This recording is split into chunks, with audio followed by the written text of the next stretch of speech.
miércoles. Bueno, siéntense por favor. Está con nosotros Jesús Esteva, secretario de Infraestructura, Comunicaciones y Transportes, y está Andrés Layuz, director general de la Agencia Reguladora de Transporte Ferroviario.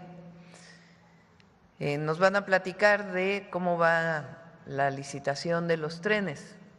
Recuerden que el tren México-Nuevo Laredo, su primera etapa de construcción es el México-Querétaro. Ese tramo lo está construyendo la Defensa y de ahí hacia Nuevo Laredo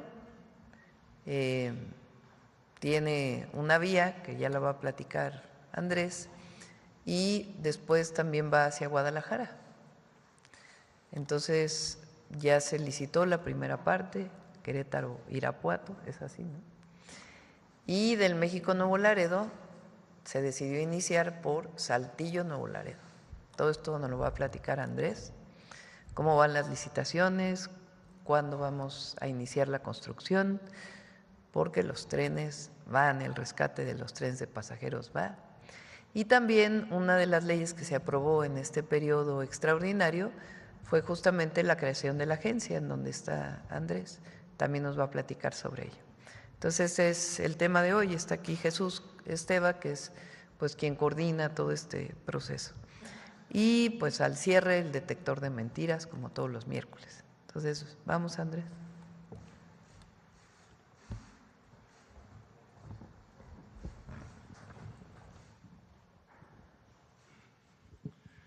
Con su permiso, Presidenta, muy buenos días a todas y todos. Efectivamente, les voy a hacer una presentación en donde voy a empezar por el cambio que hizo el Congreso de la Unión a la Ley del Servicio Ferroviario y después cómo estamos con las licitaciones que ya comentó la Presidenta. Adelante. Entonces, lo primero es que a partir de la Ley de Servicio Ferroviario se crea la Agencia de Trenes y Transporte Público Integrado, que tiene como objetivo digamos, hay una armonización de la ley que tiene que ver con la modificación constitucional que se hizo, en donde se le da prioridad a los trenes de pasajeros como parte del desarrollo nacional. Esto fortalece el papel del Estado a darle atribuciones específicas a la Agencia de Trenes y Transporte Público Integrado para llevar a cabo la planeación y diseño del servicio de pasajeros, pero también fortalecer el transporte ferroviario de carga y ordenar el tema de las concesiones que existen de carga. También queda establecido con mayor claridad que existen las atribuciones para hacer una mejor coordinación en la administración de las concesiones, la vigilancia de lo que son bienes nacionales. Hay que recordar que todo lo que es el derecho de vía, las vías, la infraestructura ferroviaria, aunque en el caso de carga tiene concesiones desde que se hizo el proceso de privatización de los años 90, son bienes propiedad de la nación. Y esos bienes propiedad de la nación que están en resguardo de la SICT, tenemos que estar revisando que estén bien conservados, que se usen para el destino que tienen, etcétera. Y también en el caso de las asignaciones, como por ejemplo la asignación de pasajeros del Tren Maya, también todo el proceso que tiene que ver con cuáles son las características del servicio, cómo es la regulación del servicio, etcétera, también son atribuciones que tiene la agencia. Esto fue a partir de la aprobación de la ley que se hizo el 26 de junio. Estamos muy contentos y reconocemos el gran trabajo que hizo el papel legislativo, la primera parte que se hizo en la Cámara de Diputados y después en la Cámara de Senadores. Adicionalmente, lo que considera la ley, la que sigue por favor, es la creación de la agencia. ¿Qué quiere decir la creación de la agencia? Históricamente, las atribuciones a las que me refería ahorita, que tiene que ver con la regulación de las concesiones existentes y la construcción y planeación del sistema ferroviario, estaban divididas. Había atribuciones que tenía la Agencia Reguladora de Transporte Ferroviario y había atribuciones que tenía la SICT a través de la Dirección General de Desarrollo Ferroviario. Esas atribuciones a veces se duplicaban, de hecho se duplicaban hasta las áreas entre la Secretaría y la agencia, y lo que hicimos fue armonizar y juntar áreas que existían pero que no tenían claridad en las atribuciones y que no tenían algunas atribuciones que la Presidenta de la República nos dio la instrucción de agregar precisamente para hacer el rescate de trenes y llevar a cabo los proyectos de trenes de pasajeros que se están llevando a cabo. Entonces, las características principales es que se crea la Agencia de Trenes, y Transporte Público Integrado como un organismo público descentralizado que queda igual sectorizado, y la cabeza de sector es la Secretaría de Infraestructura, Comunicaciones y Transportes, que tiene funciones de planeación, construcción, conservación, modernización, regulación, supervisión, fomento y diseño del Sistema Ferroviario Nacional y del transporte multimodal asociado, en particular la construcción de vías férreas y la adquisición de equipo ferroviario, lo cual es relevante para lo que viene sobre las licitaciones que les voy a explicar, y también tiene atribuciones para la integración con transporte público urbano. Esto también me gustaría subrayarlo porque la atribución propiamente del transporte público lo tienen los municipios y los estados. Sin embargo, parte del trabajo que ahora estamos haciendo desde la agencia es acompañar a estados y municipios en proyectos de transporte público en donde a veces requieren asesoría, donde requieren conocer los ejemplos de cómo se hizo y mucho de lo que se hizo en el gobierno de la Presidenta de la República, en el gobierno de la Ciudad de México, cuáles son las mejores prácticas. Y tenemos, digamos, muy buenas prácticas, muy buenas experiencias en la Ciudad de México y es parte de lo que hoy se trabaja con los estados que están desarrollando proyectos de transporte público. La que sigue, por favor. Con respecto a las licitaciones, adelante. Nada más les quiero recordar cuál es todo el proyecto que tenemos de las 4 fases de los 3.300 kilómetros. Estamos ahorita en la fase 1 y vamos a empezar a preparar los estudios de la fase 2. Pero en este momento en la fase 1, como saben, tenemos AIFA Pachuca, Ciudad de México Querétaro, Saltillo Nuevo Laredo y Querétaro Irapuato. Esto es los que inician obra este año. La que sigue, por favor. Échale todo. Para que… Todas las fases. A ver, para atrás, por favor. Fase 2 es Querétaro San Luis Potosí, Mazatlán Los Mochis, Irapuato Guadalajara. Esto también vale la pena explicarlo. ¿Por qué escogimos este orden? Es decir, está muy claro que el objetivo es llegar a Nuevo Laredo y Nogales por el Golfo de México y por el Pacífico. Sin embargo, estas fases están pensadas como aquellos servicios y esos tramos que son sustantivamente operativos. Es decir, lo que queremos es, conforme vaya avanzando la expansión del servicio ferroviario en estos trayectos, que se pueda poner en servicio lo antes posible aquellos lugares donde sabemos que hay una demanda de viajes. Y entonces tenemos la primera fase, la segunda fase, Querétaro, San Luis Potosí, Mazatlán Los Mochis e Irapuato Guadalajara. También tenemos Guaymas Hermosillo en la tercera fase, Guadalajara Tepic, San Luis Potosí Saltillo y Los Mochis Guaymas, y los 2 tramos que nos permiten, digamos, ya cerrar todo el sistema, la fase 4, aquí de Hermosillo a Nogales y de Tepic a Mazatlán. La que sigue, por favor. Aquí también ya les estoy mostrando, bueno, las características del servicio, es importante recordarlas. Son vías dedicadas de pasajeros. Ahorita les voy a mostrar unos porcentajes de realmente cómo es que estamos ocupando el derecho de vía, pero son vías dedicadas de pasajeros. Esto quiere decir que las vías se están construyendo para el uso exclusivo del servicio de pasajeros, aunque el trazo va pegado a las vías de carga existentes precisamente por el uso del derecho de vía en la mayor parte del trazo. Velocidades máximas de entre 160 y 200 kilómetros por hora. Esto, lo de las velocidades, siempre nos gusta mucho un tren que va rápido, pero lo importante son los tiempos que nos hacen entre destinos y recorridos sustantivos. Por decirles un objetivo, es llegar a Querétaro en menos de 2 horas. Por eso estamos pensando en velocidades de entre 160 y 200 kilómetros por hora con velocidades máximas.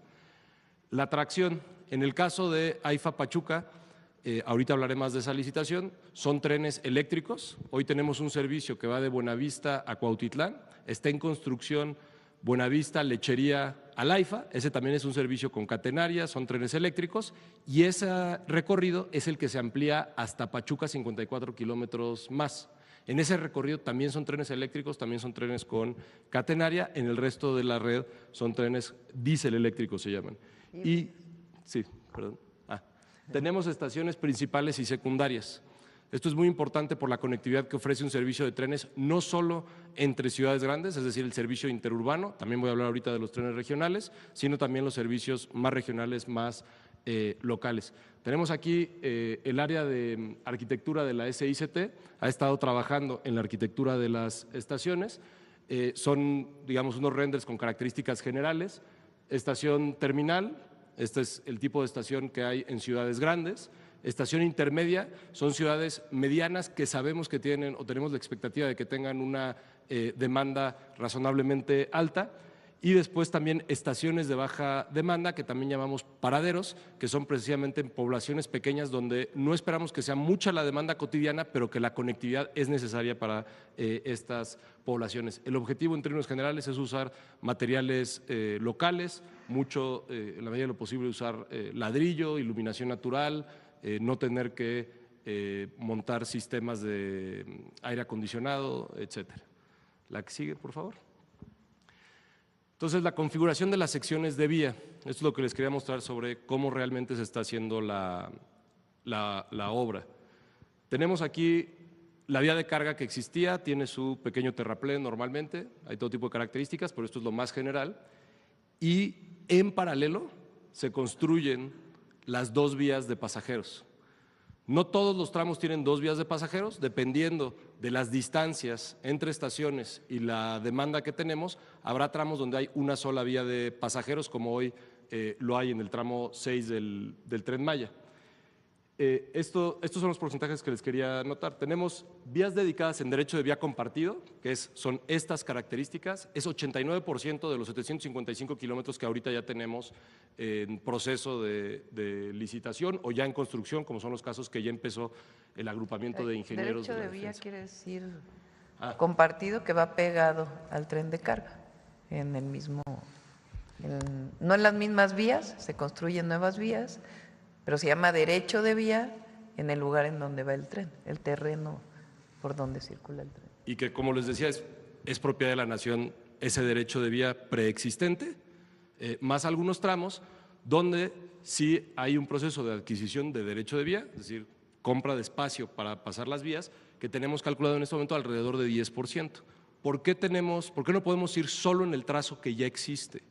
Porque los trenes de pasajeros, para poder ir un poco más rápido que los trenes de carga, bueno, bastante más rápido que los trenes de carga, necesitan tener curvas muy suaves y tampoco pueden tener muchas pendientes.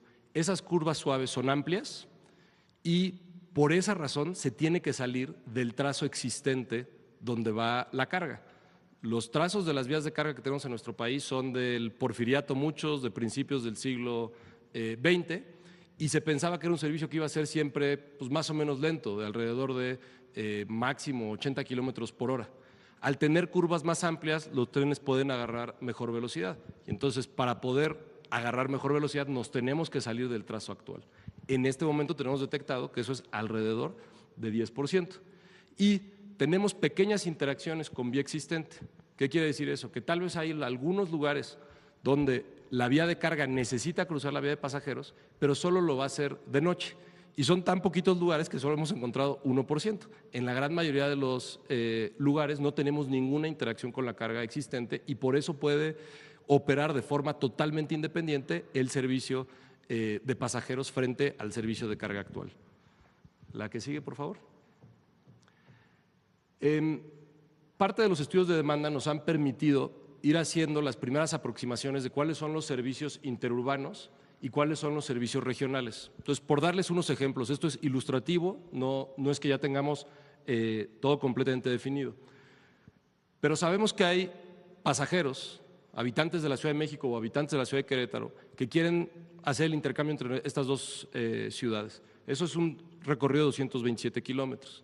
Sin embargo, al tener paradas que se mueven entre esos recorridos, porque tenemos Buenavista, Querétaro, pero después Querétaro y Irapuato, por ejemplo, tenemos detectado que hay un número importante de viajes entre San Juan del Río y Celaya.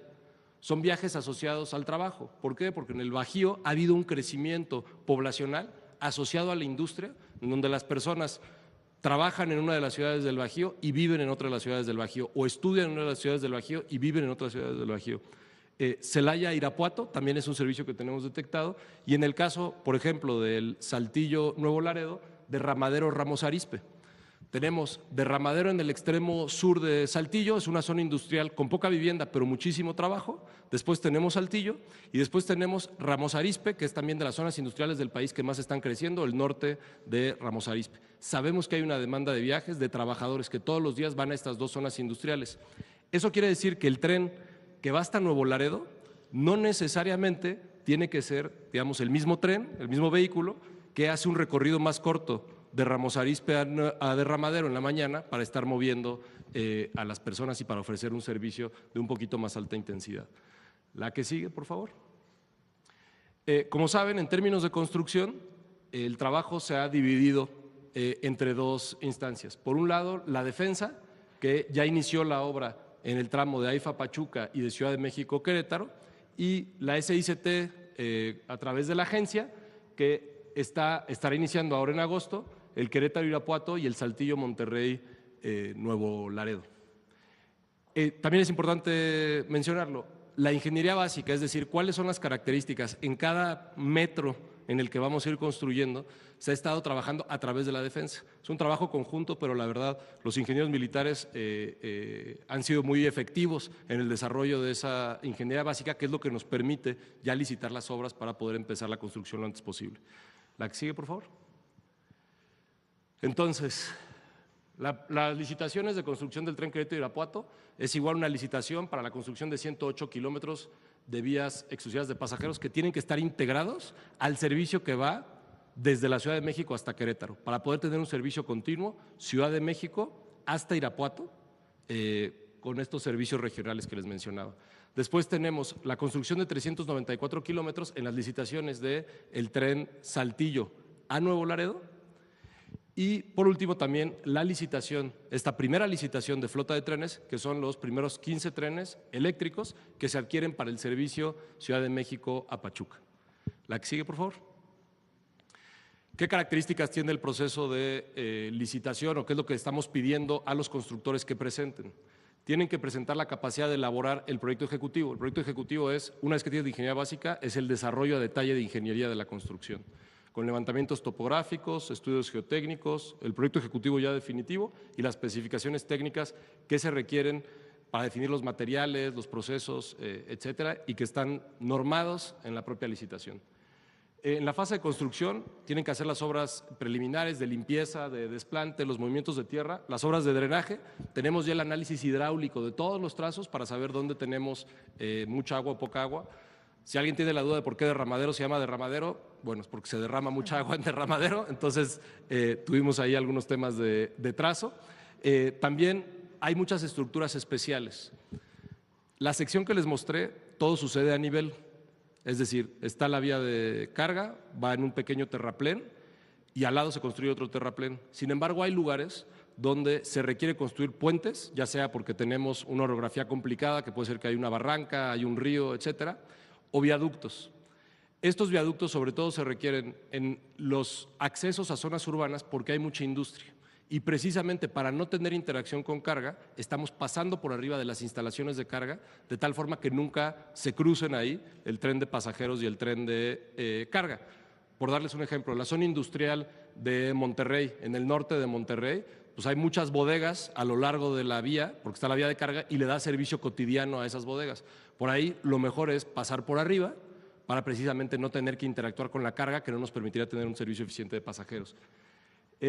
Luego tenemos la fase de pruebas y puesta en servicio. Una vez que se termina la construcción, tenemos que garantizar que la empresa constructora entregue todo con la calidad y las características que se requiere para operar en las condiciones que pusimos al origen del servicio, que les decía, vías dedicadas de pasajeros, tienen que ser vías segregadas, en el sentido de que no hay cruces sobre la vía, y también se revisa que existan las condiciones para operar hasta 200 kilómetros por hora en los tramos que tienen esa especificación de diseño. La que sigue, por favor. Entonces, bueno, ¿cuáles son los tramos que ya están en licitación? En el caso del Querétaro-Irapuato, tenemos los primeros 30 kilómetros que van de la zona industrial de Querétaro hasta Apaseo, o pasandito Apaseo, son 30.3 kilómetros. La preconvocatoria salió el 19 de mayo y vamos a estar emitiendo el fallo entre la segunda y la tercera semana de agosto. Ahorita, de hecho, estamos ya en la segunda junta de aclaraciones. Como saben, en los procesos de licitación las empresas pueden preguntar para aclarar cualquier cosa que tenga que ver con las características que se esperan. Y entre la segunda y la tercera semana de julio, es decir, ya en unos días, publicaremos la convocatoria para la licitación de un tramo de 70 kilómetros que va desde Apaseo hasta Irapuato. En términos del derecho de vía, como les decía, la mayor parte del derecho de vía al inicio vamos pegados al servicio de carga, pero aquí pueden ver que hay un desvío. Este desvío es para tomar el derecho de vía de la autopista 45D. Entonces, pegado a la autopista 45D, que tiene un derecho de vía importante, porque es una autopista de 4 carriles, con camellón, etcétera, avanzamos un buen tramo, pasamos por Salamanca y después nos reincorporamos otra vez al derecho de vía ferroviario para la entrada a Irapuato. Esto nos permite cruzar por Apaseo, Celaya. En Celaya el tren de carga ya no va a cruzar la ciudad, el tren de carga va a usar el libramiento exclusivamente y solo el tren de pasajeros entrará a la ciudad. En Villagrán y Cortázar, entre las dos poblaciones, que son poblaciones igual que tienen muchas conexiones hacia Celaya y hacia Irapuato, son importantes, tendremos también un paradero, es una base de mantenimiento. Al norte de Salamanca, en la ciudad de Salamanca, tendremos una estación y la estación en Irapuato. La que sigue, por favor. En el caso de Saltillo Nuevo Laredo, iniciamos con la licitación de 100 kilómetros, la convocatoria fue el 20 de mayo, esto también será el fallo entre la segunda y tercera semana de agosto, de Unión San Javier, Arroyo El Suez, es aquí donde está marcado, al norte de la ciudad de Monterrey. Y tenemos también ya abierto el proceso, se abrió un mes después, el 19 de junio, de 117 kilómetros desde Derramadero, que es el ejemplo que yo les daba, hasta Santa Catarina en la entrada a Monterrey. Aquí tenemos, por ejemplo, estación o paradero en Derramadero, Saltillo, Ramos Arizpe, García es uno de los municipios que más crece en términos poblacionales en el país, precisamente por la relación de trabajo que hay entre las zonas industriales y las zonas habitacionales de la zona metropolitana de Monterrey, Santa Catarina, Monterrey, Escobedo, y tenemos identificado Bustamante y Anáhuac y Nuevo Laredo como poblaciones que también son más pequeñas, pero que les ofrece conectividad el tren. En este caso, les decía yo, hay tramos donde no necesariamente tendremos doble vía. Donde tendremos una vía, son tramos muy largos, como es este tramo, que en realidad suma 234 kilómetros, es un tramo bastante plano, con pocas curvas, nos permite una buena velocidad y la capacidad que nos da una vía con algunos laderos es suficiente para mover la demanda, no es necesario siempre tener la doble vía. En resumen, en términos de los procesos de licitación, también en este caso estamos ya en la segunda junta de aclaraciones, contestando las preguntas. Esto nos da que estamos en proceso de licitación de alrededor de 250 kilómetros ya, que se harán con empresas constructoras una vez que se ha adjudicado el fallo. La que sigue, por favor. Por último, está la licitación de los trenes eléctricos. El recorrido de la Ciudad de México a Pachuca tenemos estimado que es uno de los que tendrá mayor demanda. Es importante, quienes tal vez conocen, han venido a la Ciudad de México. La Ciudad de México, si uno se sube al metro, si uno se sube incluso al tren Buenavista-Cuautitlán, puede ver que la demanda en hora pico es muy grande. Son volúmenes muy grandes de personas. ¿Por qué? Porque son relaciones de todos los días entre el trabajo y el hogar. Entonces, millones de personas que necesitan ese viaje, que tenga certidumbre, que sea rápido, que sea cómodo, que sea seguro. La zona de Tizayuca y la zona metropolitana de Pachuca justamente han ido generando esa relación con la Ciudad de México, una relación cotidiana de trabajo y hogar o de estudios y hogar. Conocemos personas que viven en Pachuca pero que estudian en la Ciudad de México, por darles un ejemplo. Y lo que hace un tren es no solo les mejora el tiempo de recorrido, puede ser poco más de una hora, sino que les da certidumbre sobre ese recorrido. Al saber que siempre que sales una hora, sabes perfectamente a qué hora vas a estar llegando en Buenavista. Por eso tenemos estimado que es uno de los tramos que por sí solo más viajes va a generar. En este momento el estudio de demanda nos dice que son alrededor de 100,000 pasajeros diarios en todo el recorrido. Una parte de ese recorrido es en el Estado de México y otra parte de ese recorrido, por supuesto, que es al AIFA y después en Hidalgo, sobre todo en lugares como Tizayuca, Empalme del Rey y Pachuca. Son 15 trenes de pasajeros los que se publicará la convocatoria para licitar, con una velocidad máxima de 130 kilómetros por hora. ¿Por qué 130 kilómetros por hora en este caso? Son las características que tiene el suburbano y también por las distancias. Los trenes necesitan distancia para acelerar y para frenar. Por las distancias, no estamos hablando aquí de ir a 200 kilómetros por hora como si lo estamos haciendo en los tramos más largos de los otros trayectos. Son trenes de poquito más de 100 metros y que justamente como es un recorrido de alta demanda, estamos considerando que puede ir creciendo la capacidad de los trenes porque se pueden acoplar. Nuestros andenes en Buenavista nos permiten acoplar 2 trenes de 100 metros, son andenes de 200 metros y de hecho en el resto de las estaciones así se están diseñando para poder tener, en vez de un tren cada 6 minutos de 100 metros, de repente decir, oye, siguió creciendo la demanda, entonces vas ampliándolo con un tren doble cada 6 minutos que va saliendo en hora pico. En cada tren son más de 700 pasajeros, pensando en sentados y parados, con accesibilidad universal, acceso a nivel y asientos prioritarios, con información y comunicación para el pasajero, para saber en qué estación está, dónde se tiene que bajar y con seguridad y confort. La licitación la vamos a publicar, el proyecto de convocatoria de hecho ya se publicó, ya tuvimos los primeros comentarios del proyecto de convocatoria y propiamente la convocatoria se publica el día de mañana para tener el fallo a finales de agosto. Esto es lo que tenemos. A ver, Presidenta. entonces, sí. Tren Querétaro-Irapuato, ¿ya está en licitación? Los primeros 30 kilómetros ya están en licitación y estamos por licitar los 170 kilómetros. ¿Cuándo sale esa licitación? Esa licitación sale el 18 de julio. Es la convocatoria de los 70 kilómetros que van desde la entrada de Celaya hasta Irapuato. Tren Saltillo-Nuevo Laredo. Tren Saltillo-Nuevo Laredo. La primera licitación son 100 kilómetros del norte de Monterrey, Unión San Javier hacia el Suez, es decir, hacia Nuevo Laredo. Esa también la vamos a estar fallando entre la segunda y tercera semana de agosto. ¿Y la última parte? Luego, 117 kilómetros desde Derramadero hasta la entrada de Monterrey en Santa Catarina, la vamos a estar fallando unas semanas después, como 3 semanas después, porque la sacamos 3 semanas ¿A finales después. de agosto? A finales de agosto, principios de septiembre, sí. Principios de septiembre empieza la construcción. ¿Para qué? El de Saltillo. Y unos en agosto. Entonces, México-Querétaro ya está en construcción. Ya vamos a traer la próxima semana a Defensa y al equipo de CICT para que nos platiquen cómo van los avances.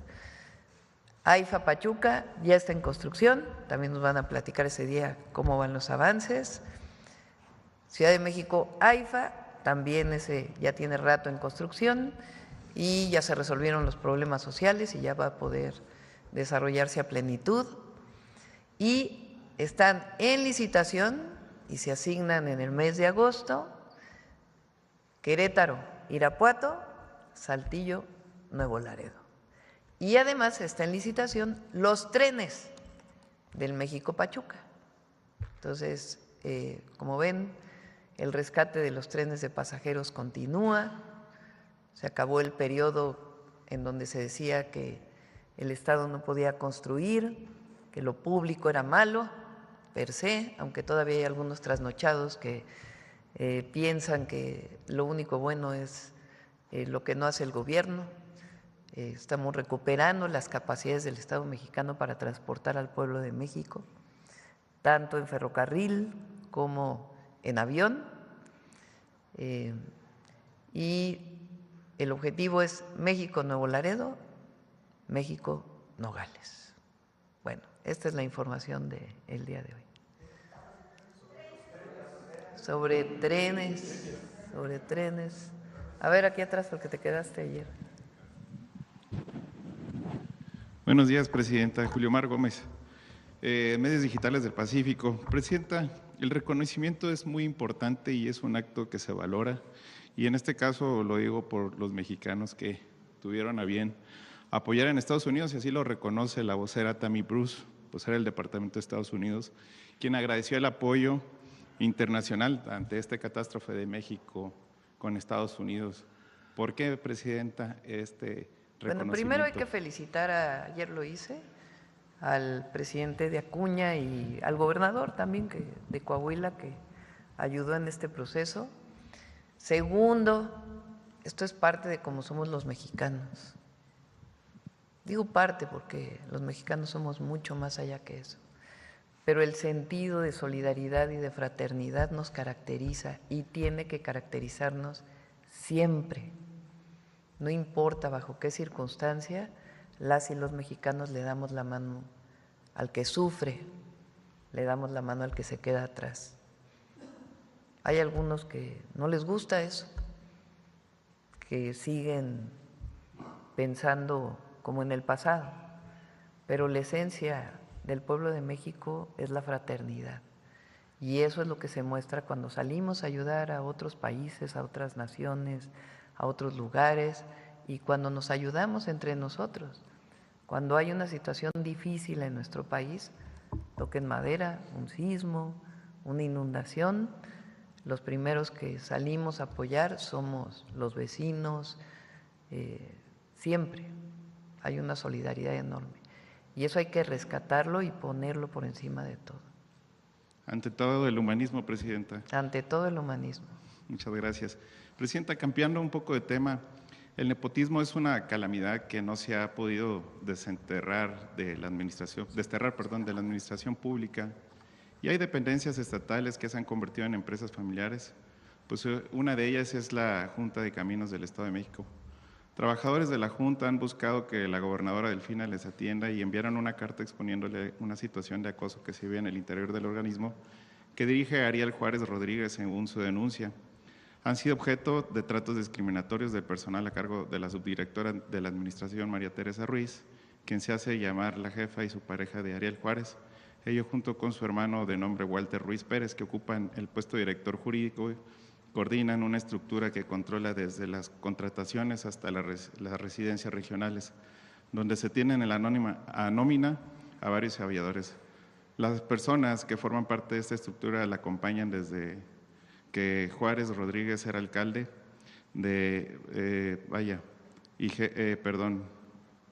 alcalde, y pues aquí el punto es que, Presidenta, es importante decirle qué hechos justifican para poder implementar que la ley de nepotismo se pueda adelantar o hacer algo mientras tanto no se dé. No, pues cuando hay nepotismo vinculado con las leyes, pues tienen que sancionarse.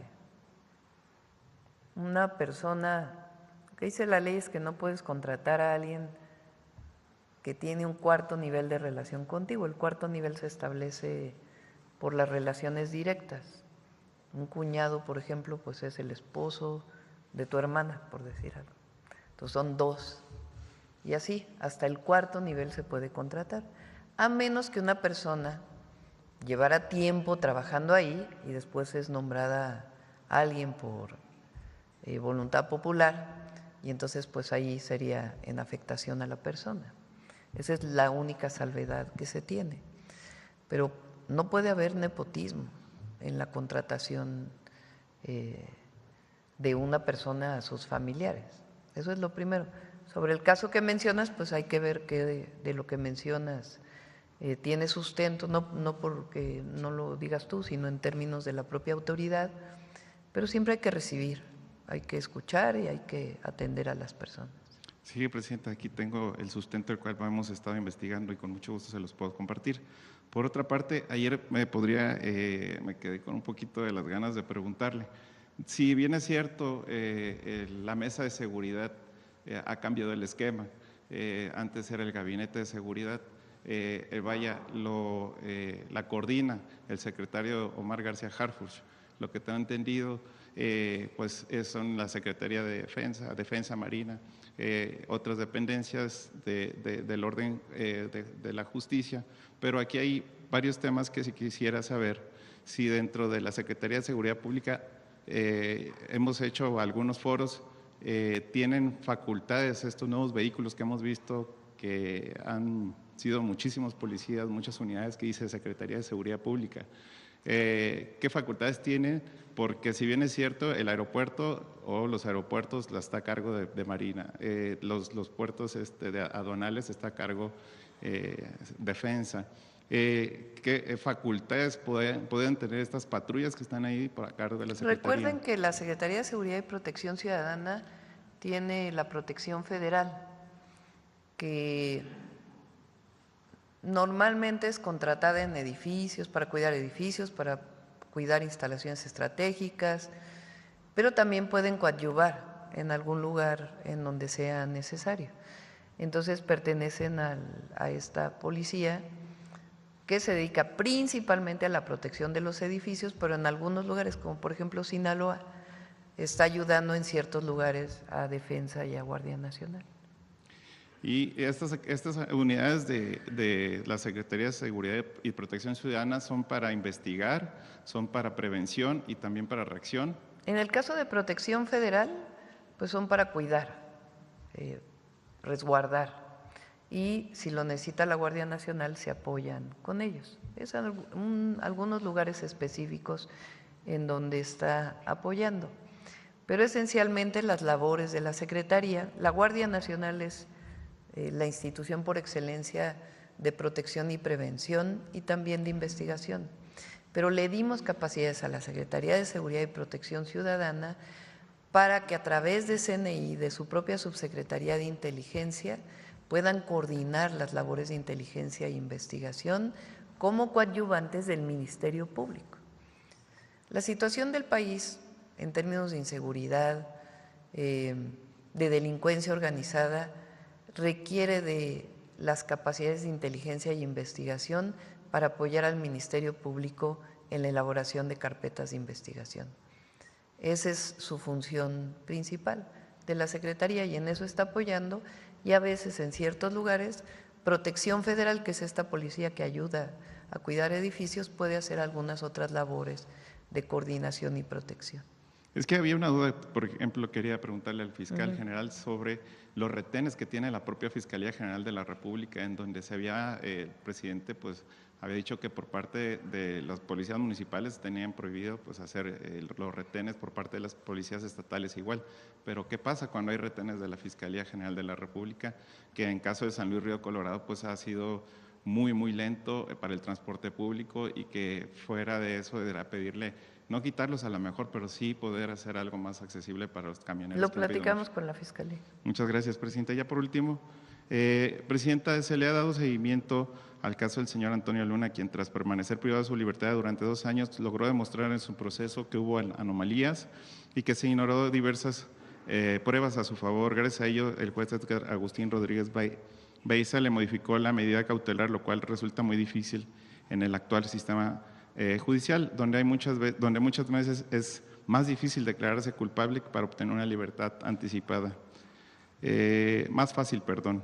Sin embargo, esta persona sigue siendo objeto de señalamientos por parte del Poder Judicial y su expareja al intentar culparlo de un delito que no cometió. Pese a los dictámenes de especialistas, la Cuarta Sala Familiar no considera que haya violencia emocional hacia sus hijos, inducida por los abogados de su expareja, pues cuando en realidad esta sí la hubo, y no se brinda el apoyo para realización de exámenes psicológicos donde pueden proteger el bienestar de los menores. Presidenta, esta es parte muy importante. ¿Cómo se podría trabajar para que este tipo de conflictos no afecte a los hijos durante un proceso judicial, en donde al contrario pues pueda haber una mayor cobertura para que puedan tener un bienestar psicológico los niños? Ahí normalmente apoyan los DIF estatales frente a una circunstancia de este tipo, y las fiscalías también tienen algunas áreas de protección.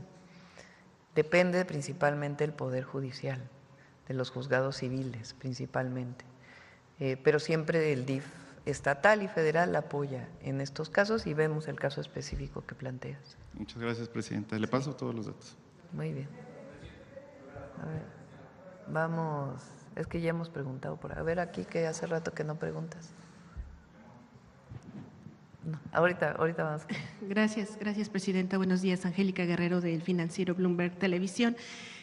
Preguntarle sobre este nuevo arancel que ayer se anuncia por parte de Estados Unidos al cobre y también a la industria o a productos farmacéuticos, ¿cómo afectaría al país y si ya tienen planeada una estrategia?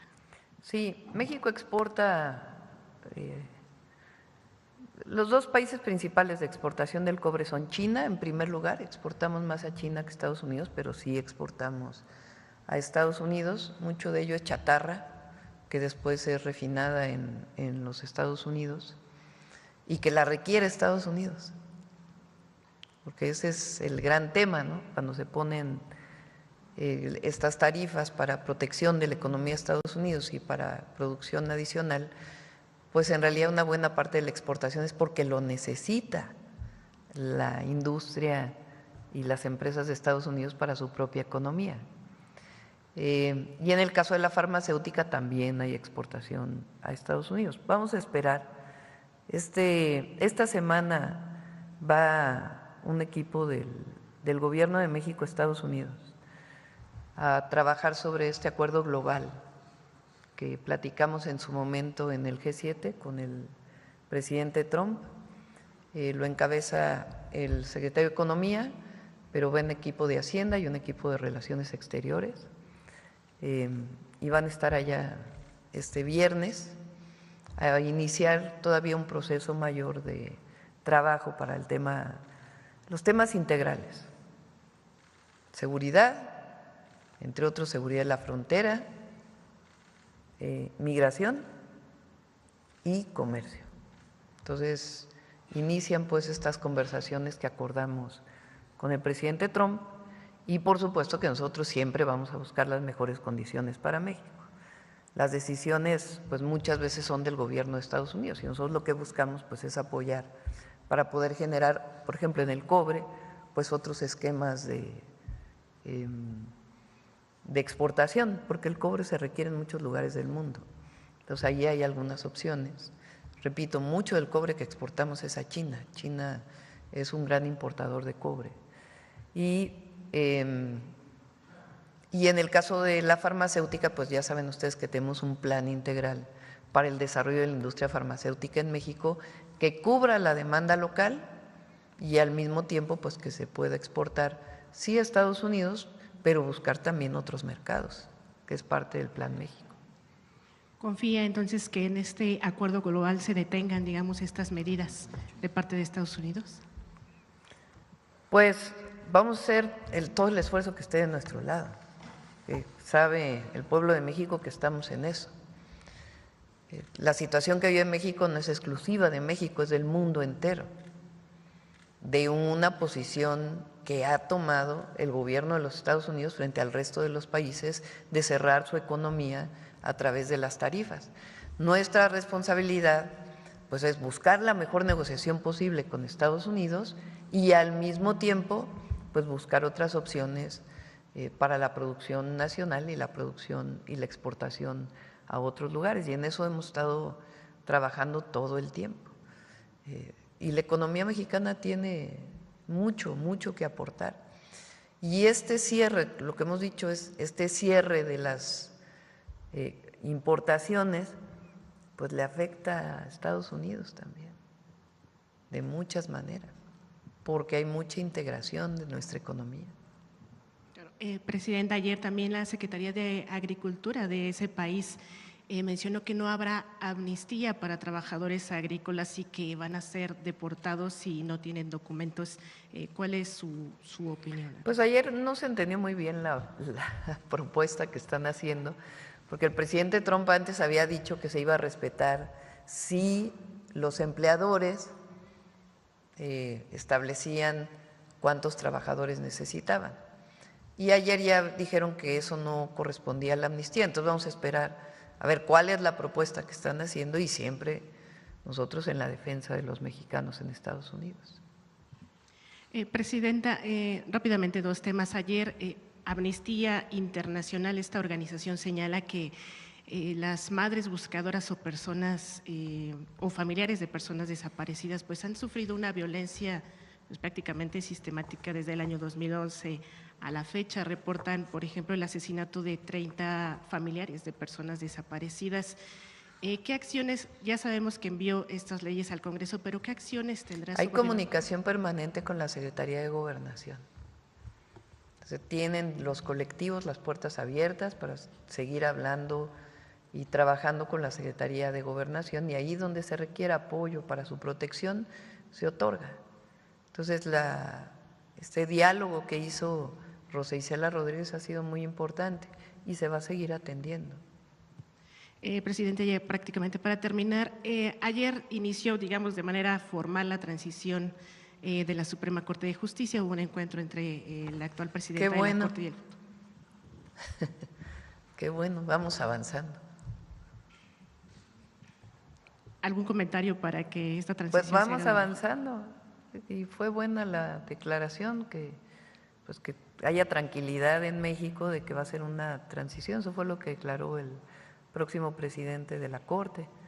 Dijo, va a ser una transición institucional y puede estar tranquilo el país. Algo así fue su declaración. Tersa. Y puede estar tranquilo todo el mundo. Entonces, ya, vamos caminando hacia adelante. Rapidísimo, por último, Presidenta, ¿tendrá más detalles sobre este robo de oro de 33 toneladas de oro? Está el Gabinete de Seguridad investigando y trabajando con los afectados. Gracias.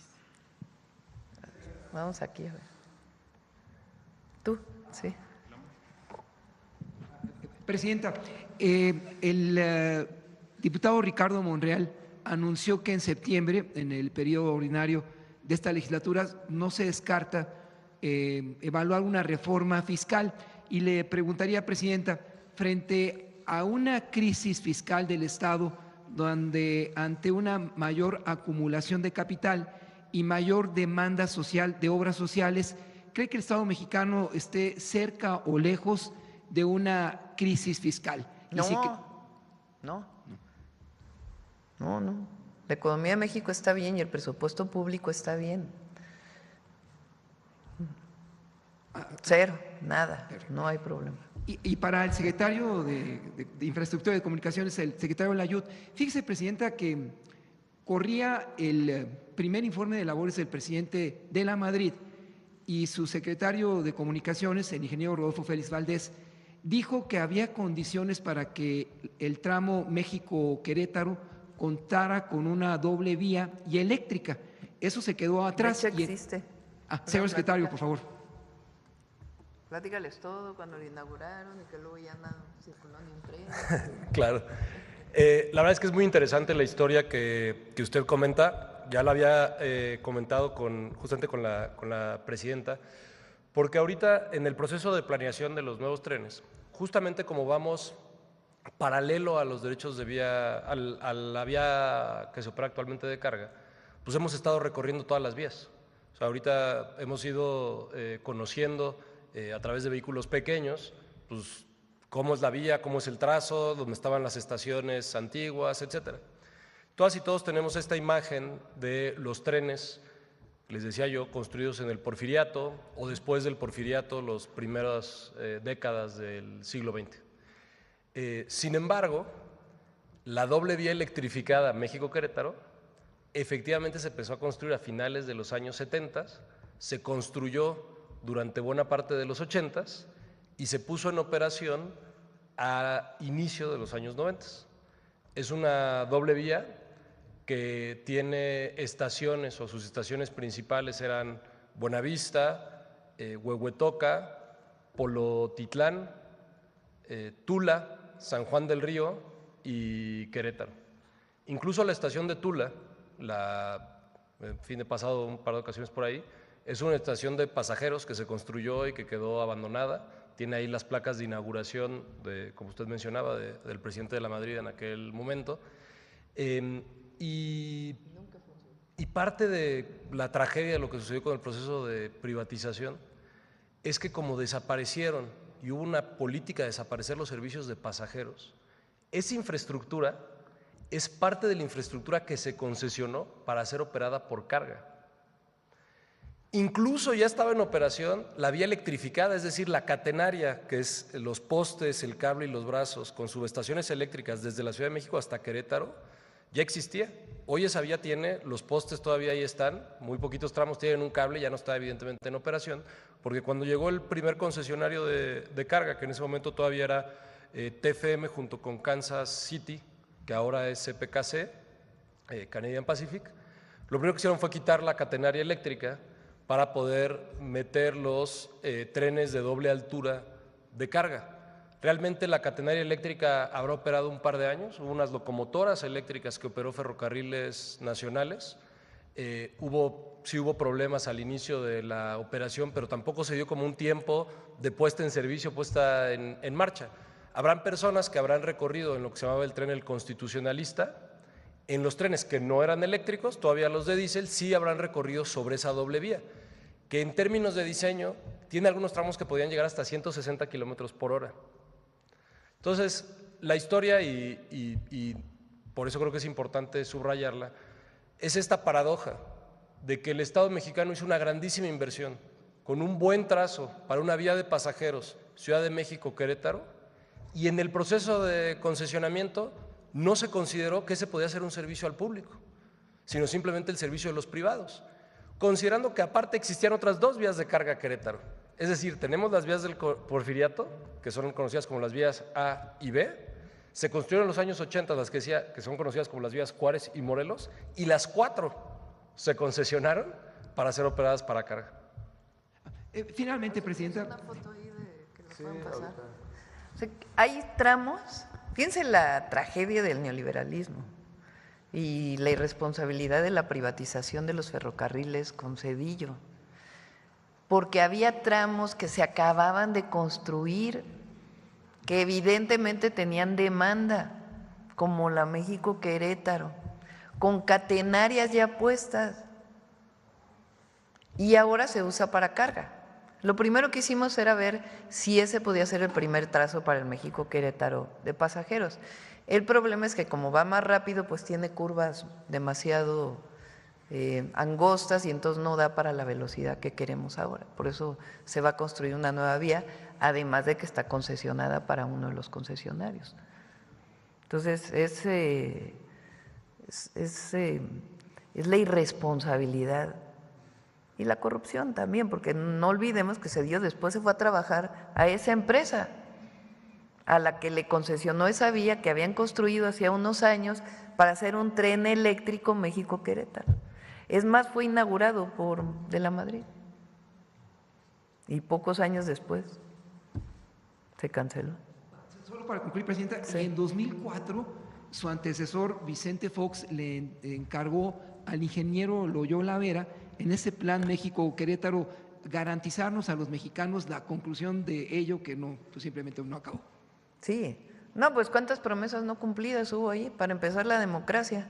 Andaban celebrando hace unos días los 25 años de la traición a la democracia, porque la verdad Fox es eso, es un traidor a la democracia. Mucha gente, primero fue un pacto con Zedillo dicho por el propio Labastida en su libro, y con Estados Unidos, dicho por Labastida.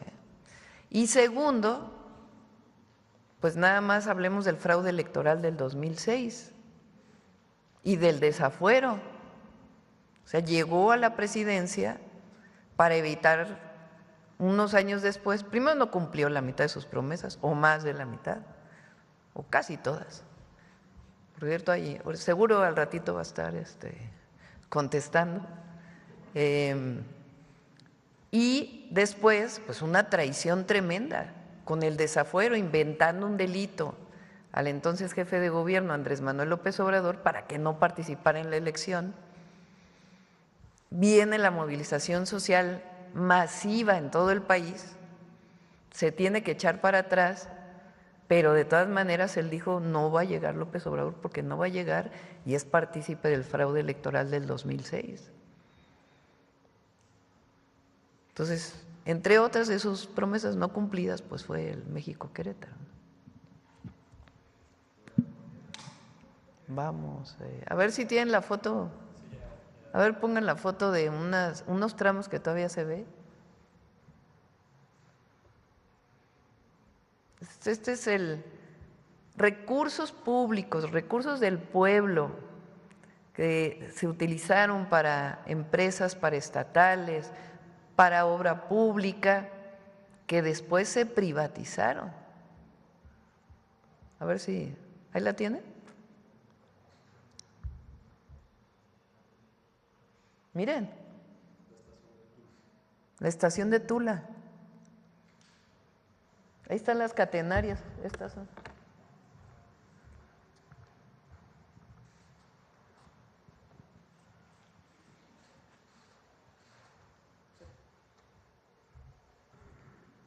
Inaugurada por De la Madrid y realmente nunca funcionó.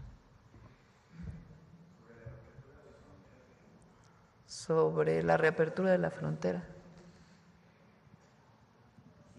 Gracias, muy buenos días, Presidenta, para el secretario, para el director de la Agencia Ferroviaria, para mi amigo Las Mentiras. Buenos días. Demián Duarte, de Sonora Power, Presidenta. Bueno, evidentemente el lunes fue un día importante para la ganadería en general, pero importante para Sonora en lo particular. Es el primer estado que logra, bueno, la reapertura de lo que es la exportación de ganado en pie a los Estados Unidos. Se hace esto a través de la estación cuarentenaria de Agua Prieta, con destino a Douglas. Fueron 882 cabezas de ganado el día lunes. A partir de ayer, martes, bueno, pues ya se dio el flujo total de 1,300 cabezas, que bueno, va a ser un flujo diario. Hay varios temas relacionados. Uno, que evidentemente el volumen de ganado que está cruzando pues es por lo menos 10% superior al normal, con el ánimo de compensar el atraso. Y el otro tema que es muy relevante, usted decía que les afecta a los Estados Unidos estas medidas. Bueno, sí, el precio del ganado se triplicó de $1.50 a $4.50 la libra, ¿no? Entonces, evidentemente hay un efecto fuerte inflacionario relacionado con este asunto. Obviamente para el sector ganadero, para los rancheros de Sonora, a partir del próximo lunes entiendo que Chihuahua también ya entra en esta lógica de la apertura de 2 estaciones cuarentenarias. Bueno, pues hay gran algarabía, ¿no? Porque se logra finalmente desatorar el flujo de ganado después de 2 meses de atraso por parte de esta decisión unilateral de Estados Unidos. Obviamente interesa mucho el comentario que usted tenga al respecto de lo que viene justamente para el sector ganadero. Mañana viene Julio Verdegué. Mañana vamos a hablar de otro tema que no les gusta nada, de alimentación para el bienestar y leche para el bienestar. Y viene también el doctor Julio Verdegué, secretario de SADER, y le pedimos, si quieren, a él que explique todo el proceso de negociación con la Secretaría de Agricultura de los Estados Unidos y todo lo que se va a hacer para el control, lo que ya se está haciendo y más cosas que se van a hacer para el control del gusano barrenador, pero afortunadamente pues se logró esta apertura. Es, como le digo, la actividad ganadera… Somos muy persistentes los mexicanos. La actividad ganadera y en particular la ganadería de bovinos pues es muy importante para la economía de Sonora. El sector primario de Sonora, como usted sabe, bueno, pues muy importante, sí. Representa una enorme producción de ganado bovino, de ganado porcino, de ganado avícola, de granos, hortalizas y una serie de productos alimenticios, bueno, que son fundamentales justamente para estos mercados de exportación. Evidentemente, pues Sonora tiene, como ya lo hemos dialogado en este espacio, pues una interacción muy fuerte, ¿no? Con el suroeste de los Estados Unidos, a través de esta relación que tenemos con el estado de Arizona. Y bueno, Presidenta, yo ya me enteré que va a mi tierra el próximo fin de semana. El sábado. Tengo entendido que tiene agenda en Cajeme y en Guaymas. Si nos vamos a inaugurar el hospital de Vicam, Puebla. Ajá. Ese es el principal. Recuerden que la gira que estamos haciendo ahora, bueno, también vamos a otras obras y tiene otros objetivos también, pero los dos principales objetivos son en los estados en donde está el convenio del IMSS Bienestar, donde opera el IMSS Bienestar, resolver todos los pendientes que hay para seguir avanzando. Se hacen reuniones con los gobernadores, con el equipo del IMSS Bienestar, con todo el equipo, y además vamos inaugurando hospitales. Al cierre de este mes vamos a haber inaugurado 15 centros de salud y hospitales en el país en lo que va de nuestro sexenio. Por supuesto, todos ellos iniciados por el presidente López Obrador, pero les hemos dado continuidad. Son 15 centros de salud y hospitales que estamos inaugurando y vamos a seguir. Todavía hay varios del ISSSTE, del IMSS y del IMSS Bienestar que se están construyendo, además de los nuevos que estamos planteando. Por supuesto, va a ser muy bienvenida a Sonora. Yo me voy a trasladar hoy mismo para poderla recibir correctamente por allá. Y obviamente nos gustaría mucho escuchar de su parte un mensaje en esta que será la tercera gira oficial que usted emprenderá como presidenta de la República. Bueno, ellos saben que queremos mucho a Sonora. Mandamos saludos al gobernador también. Y somos bien recibidos en Sonora, la cuarta transformación avanza en el estado de Sonora y como siempre dándole seguimiento a todos los proyectos que tenemos con Sonora, desde el Plan México, el nuevo polo de bienestar, la carretera Guaymas-Chihuahua, Babispeno-Casas Grandes, el propio puerto de Guaymas, los distritos de riego, principalmente en el sur de Sonora. Entonces, vamos a hablar de todo ello con la gente y con el gobernador, por supuesto. Por último, presidenta, mire, se ha estado hablando aquí del tema de la gentrificación, que creo que es un tema interesante de analizar y revisar. Evidentemente que nos hemos debido trasladar a la Ciudad de México por asuntos de trabajo, como es mi caso, pues estamos un tanto preocupados por este rechazo que hay. Se ha tratado de simplificar el tema de la gentrificación, ubicándolo como un tema de ciudadanos norteamericanos y también como un tema de plataformas. Creo que es mucho más amplio el tema, porque obviamente corresponde a un efecto de lo que es la ley de la oferta y la demanda, es decir, a mayor demanda, pues los precios tienden evidentemente a subir. Ahora, el tema creo que es relevante analizarlo desde otro punto de vista, porque no es solamente la Ciudad de México que está teniendo este fenómeno. Por ejemplo, yo que vivo en Sonora también, le digo Hermosillo, Álamos, Guaymas, en particular San Carlos, pero quienes conocemos, por ejemplo, Mazatlán, entendemos que también se presenta este fenómeno en Cancún, en Los Cabos, y así fundamentalmente en todos estos destinos que son muy atractivos para los visitantes de Estados Unidos y de otros países. Hay mucho canadiense, también mucho europeo que viene, pero también habemos mexicanos que somos considerados de alguna manera gentrificadores también por el efecto que provocamos en los lugares a los que llegamos a vivir. Al final de cuentas, pues nosotros no podemos oponernos a los precios que nos fijan, por ejemplo, quienes tienen propiedades y las rentan, ¿no? Y creo que sería también un poco, pues no sé cómo calificarlo, que alguien rente su propiedad a un precio menor que el que existe justamente en el mercado. Esto, al final del día, como fenómeno económico, mueve mucho a la reflexión y genera un alto interés en la discusión que es y debe ser nacional. Quisiera yo preguntarle si está en su mente, presidenta, la posibilidad de establecer justamente una legislación nacional justamente para controlar este tipo de situaciones que tienen que ver con el incremento en los costos de la vida en estas comunidades que, bueno, al final de cuentas son muy atractivas, muy llamativas para los visitantes de negocios, para los visitantes por turismo, para quienes son nómadas digitales o quienes tienen que emigrar justamente a otros centros urbanos por razones de trabajo. ¿Qué es la gentrificación? Habría que primero preguntarnos eso. Son procesos que se han vivido en la Ciudad de México, en otras ciudades y en muchas ciudades del mundo, donde la población original que vive en cierta colonia empieza a verse desplazada por vivienda de otro nivel económico.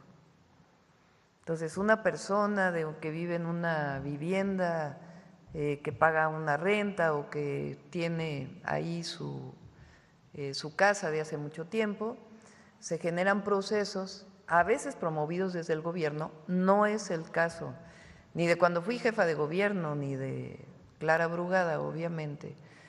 Se dio mucho, por ejemplo, en el periodo de Mancera, en la Ciudad de México, en donde se cambia el uso de suelo. O sea, por ejemplo, en un lugar que había uso de suelo de una vivienda de 3 pisos, se cambia a una vivienda de 20 pisos. Entonces, ¿qué es lo que pasa? Pues que es muy rentable para aquellos desarrolladores inmobiliarios que dicen, bueno, pues en esta casa, en este terreno te lo compro y se hace una vivienda tiene un costo mayor y son muchísimos edificios, muchísimos pisos en el mismo edificio, perdón. Y así se va, digamos, ampliando la cantidad de personas que van llegando a estos lugares, expulsando a los pobladores originales y, entre otras cosas, elevando el nivel de vida en esos lugares. Y la gente que vive ahí desde hace mucho tiempo, pues tiene razón en decir, bueno, pues ¿por qué se da este proceso de gentrificación? Sobre todo si son procesos en donde no se incluye a la gente que vive ahí. Hay otros procesos de elevar el número de pisos, pero que se hacen con la gente. Entonces es un proceso participativo donde se platica con la gente y se dice, a ver, vamos a redensificar esta zona, ¿están de acuerdo o no están de acuerdo? Si sí están de acuerdo, ¿qué tendría que ocurrir para que esto fuera así? Pero participa la ciudadanía que vive ahí en todo este proceso. En particular en la Condesa, en la Ciudad de México o en la Roma han sido varios temas que han ido ocurriendo desde hace ya muchos años, algunos que no fueron promovidos por el gobierno, sino sencillamente fueron ocurriendo como parte del desarrollo de la ciudad. Muchos comercios, restaurantes, que atrajeron a mucha gente a visitar la zona, no necesariamente a vivir ahí, y después personas que fueron llegando a vivir de otro nivel económico y que fueron encareciendo las rentas a partir pues de la demanda de esta zona.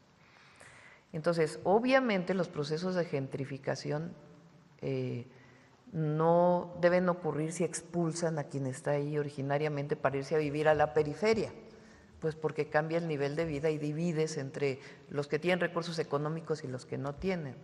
Y entonces se quedan con las mejores zonas de la ciudad aquellos que tienen recursos económicos. Si se dan procesos de redensificación, pues tienen que hacerse en un proceso participativo, donde quien viva ahí pueda participar y pueda decir si está de acuerdo o no está de acuerdo. Ese es un proceso que ocurre en muchas ciudades del mundo. Nueva York, por ejemplo, vivió pues muchos procesos de gentrificación en Manhattan y en otras zonas, y muchas otras ciudades del mundo lo han vivido, muchas ciudades de Estados Unidos, y México, particularmente la Ciudad de México, aunque no solamente. Entonces, ese es un proceso y hay que atenderlo.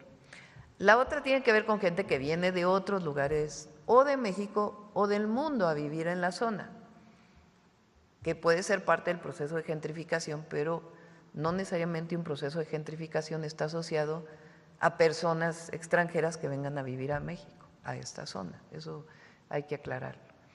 Entonces, tiene que atenderse de manera integral el que no se encarezca el nivel de vida en la ciudad y particularmente el costo de la renta y de la vivienda. ¿Cómo se hace? A través de distintos mecanismos y también construyendo vivienda social, que es lo que nosotros estamos haciendo.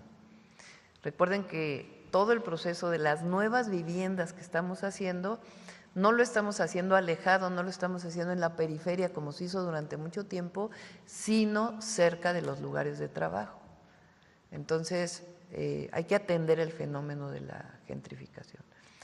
Otro fenómeno distinto es el que se puede desprender a partir de ahí de xenofobia o de discriminación. Entonces, en la manifestación que hubo en la Ciudad de México, por más legítima que sea la demanda de la gente que vive en los lugares, ni se puede aceptar la violencia ni los discursos de odio. Eso no es México. Y más la Ciudad de México, que vive de la migración, ha vivido de la migración. Esta ciudad se construyó, sí, de los pobladores originarios, pero de muchísima migración de todo el país y también de migración de muchos procesos de asilo político y de migración que siguen ocurriendo.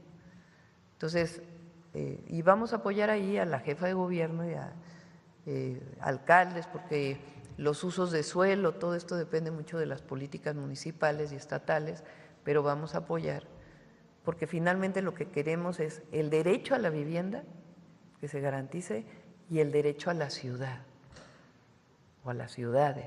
El derecho a la ciudad es poder gozar de todos los beneficios de una ciudad sin que seas expulsado a la periferia y que haya una diferencia social entre unos y otros. Claro, es muy importante su punto de vista, su aclaración, Presidenta, evidentemente porque… Tenemos que trabajar con los estados, porque los usos de suelo son municipales. En el caso de la Ciudad de México, le corresponden al Congreso de la Ciudad de México, no es un asunto federal. ¿Cómo estamos nosotros atendiendo el derecho a la vivienda? Con la construcción de viviendas. Y podemos apoyar a todos los estados y a todos los municipios, si así se requiere, para garantizar el derecho a la ciudad y el derecho a la vivienda. Homologar cómo perseguir el delito de extorsión. Sí, pero es distinto. Es distinto. Es distinto porque hay atribuciones que la Constitución establece a los municipios. Entonces, los municipios son autónomos. Entonces, una cosa es perseguir un delito a nivel federal y a nivel estatal, y la otra es invadir las funciones que tiene un municipio. Entonces, más bien ahí se coadyuva, se trabaja coordinadamente para pues, garantizar el derecho a la vida digna de las personas en las zonas urbanas. Bueno, aparte es toda la especulación inmobiliaria y el cártel inmobiliario y las ilegalidades que se han dado, porque una cosa es que se cambie el uso de suelo y puedas construir un edificio de 20 pisos legalmente, y otra cosa es que construyas un edificio de 20 pisos donde se permite uno de 2. Eso es el cártel inmobiliario desarrollado principalmente en la alcaldía Benito Juárez desde que fue alcalde el actual presidente del PAN, para que no haya duda. Muy importante su apunte, Presidenta, porque se ha exacerbado mucho el debate respecto a este tema. Y qué bueno que se dé el debate, porque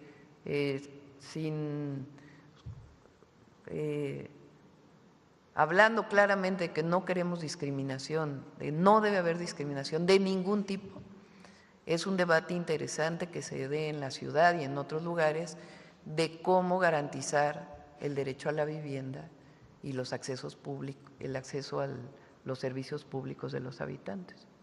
Muchas gracias. Sobre eso estudió mucho Andrés Layuz también, sobre los trenes. Buenos días, Presidenta. Yereta Arciniega, de Revista Fortuna. Presidenta, durante el primer semestre la inversión fija bruta mostró señales de estancamiento, especialmente en su componente privado, lo que podría afectar la generación de empleo. En contraste, la inversión pública en infraestructura ha demostrado tener efectos multiplicadores, como ocurrió con Dos Bocas y el Tren Maya.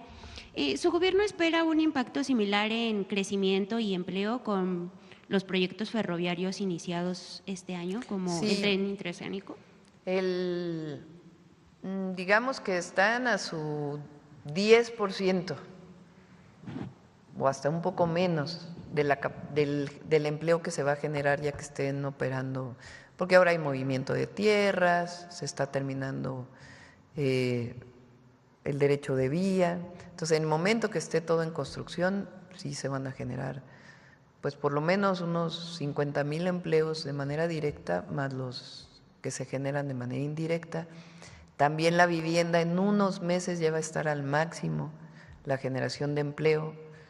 Apenas también están movimientos de tierra y todavía no se requiere tanto empleo, pero eso va a ayudar a impulsar el empleo en nuestro país. La construcción, hay una inversión muy importante de los concesionarios que tenían las concesiones de hace tiempo de aeropuertos en el país, que también va a generar una inversión muy… ¿De cuánto dinero es ese?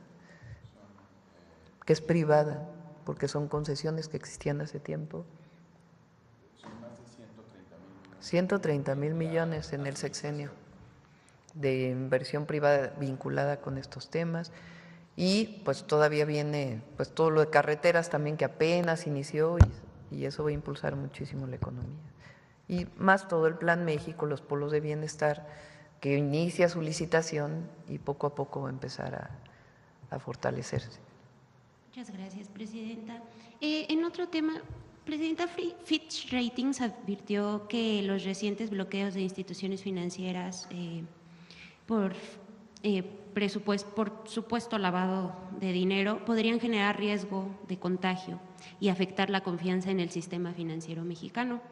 ¿No considera que Fitch está sobredimensionando estos riesgos, sobre todo considerando que en el pasado no alertó con la misma contundencia sobre crisis financieras mayores o malas prácticas bancarias a pesar de cobrar por sus análisis? No hay riesgo, y dicho no solamente por la presidenta, sino por los bancos en México y todo el sistema financiero. Hacienda ha actuado de manera muy responsable, muy responsable. Lo que hizo los primeros días de la intervención para justamente que no hubiera este contagio del que habla Fitch, muy importante. También lo que están haciendo con los fideicomisos, que es un proceso muy largo, laborioso, pero que lo están trabajando muy bien y con mucha coordinación. También está ayudando Banco de México con su autonomía, pero está apoyando. Entonces, no hay riesgo. Y me acaba de informar, me pasó ahora. A ver, chécale bien si está bien la información, no le vaya a dar mal. El otro día también me equivoqué a la hora de decir, en vez de 200,000 barriles dije 200 millones, ya anda la oposición diciendo que… una nota que me anda Hacienda, en estos días era el tiempo límite para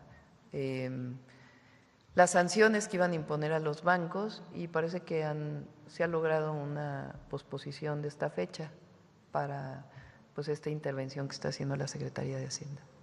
¿De cuántos? A ver si lo informan la propia Secretaría de Hacienda. Muchas gracias, Presidenta. Finalmente, Presidenta, en junio se registró una nueva caída en el empleo formal pese al dinamismo del consumo y las exportaciones. Algunos analistas plantean que ante el alza del salario mínimo y la reforma de las 40 horas, algunas empresas podrían estar pues optando por no registrar nuevos empleos ante el IMSS para reducir costos. ¿Cómo interpreta su gobierno esta desconexión entre la buena marcha de la economía y la caída del empleo formal? ¿Estamos ante un ajuste coyuntural o un cambio estructural en el mercado laboral? A ver,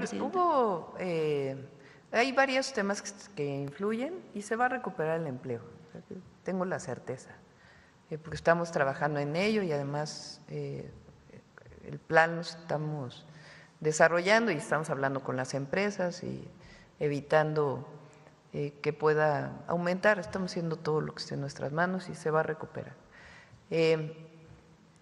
Hubo una parte vinculada con agricultura, que es estacional, pero además la sequía que afortunadamente está lloviendo en todo el país, lamentablemente en algunos casos con inundaciones, pero tiene una parte buena que está lloviendo pues en estados donde no había llovido, en Sonora está lloviendo, en Chihuahua, Tamaulipas, ahí hasta ya llovió de más.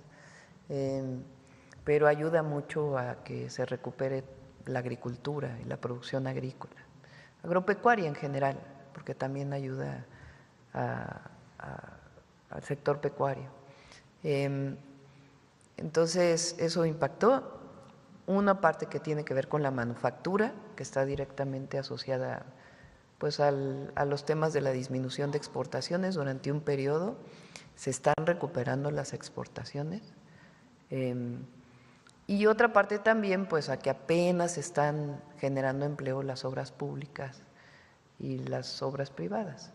Entonces, se va a recuperar. Muchas gracias, Presidenta. Sí. Buen día.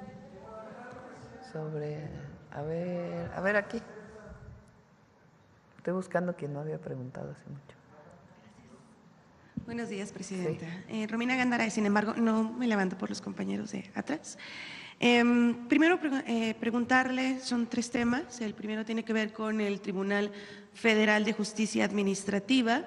Si tiene conocimiento que 8 de los 11 magistrados de la Sala Superior de ese tribunal pues son políticos ligados al expresidente Felipe Calderón, a Enrique Peña Nieto, a Amalio Fabio Beltrones, Emilio Gamboa.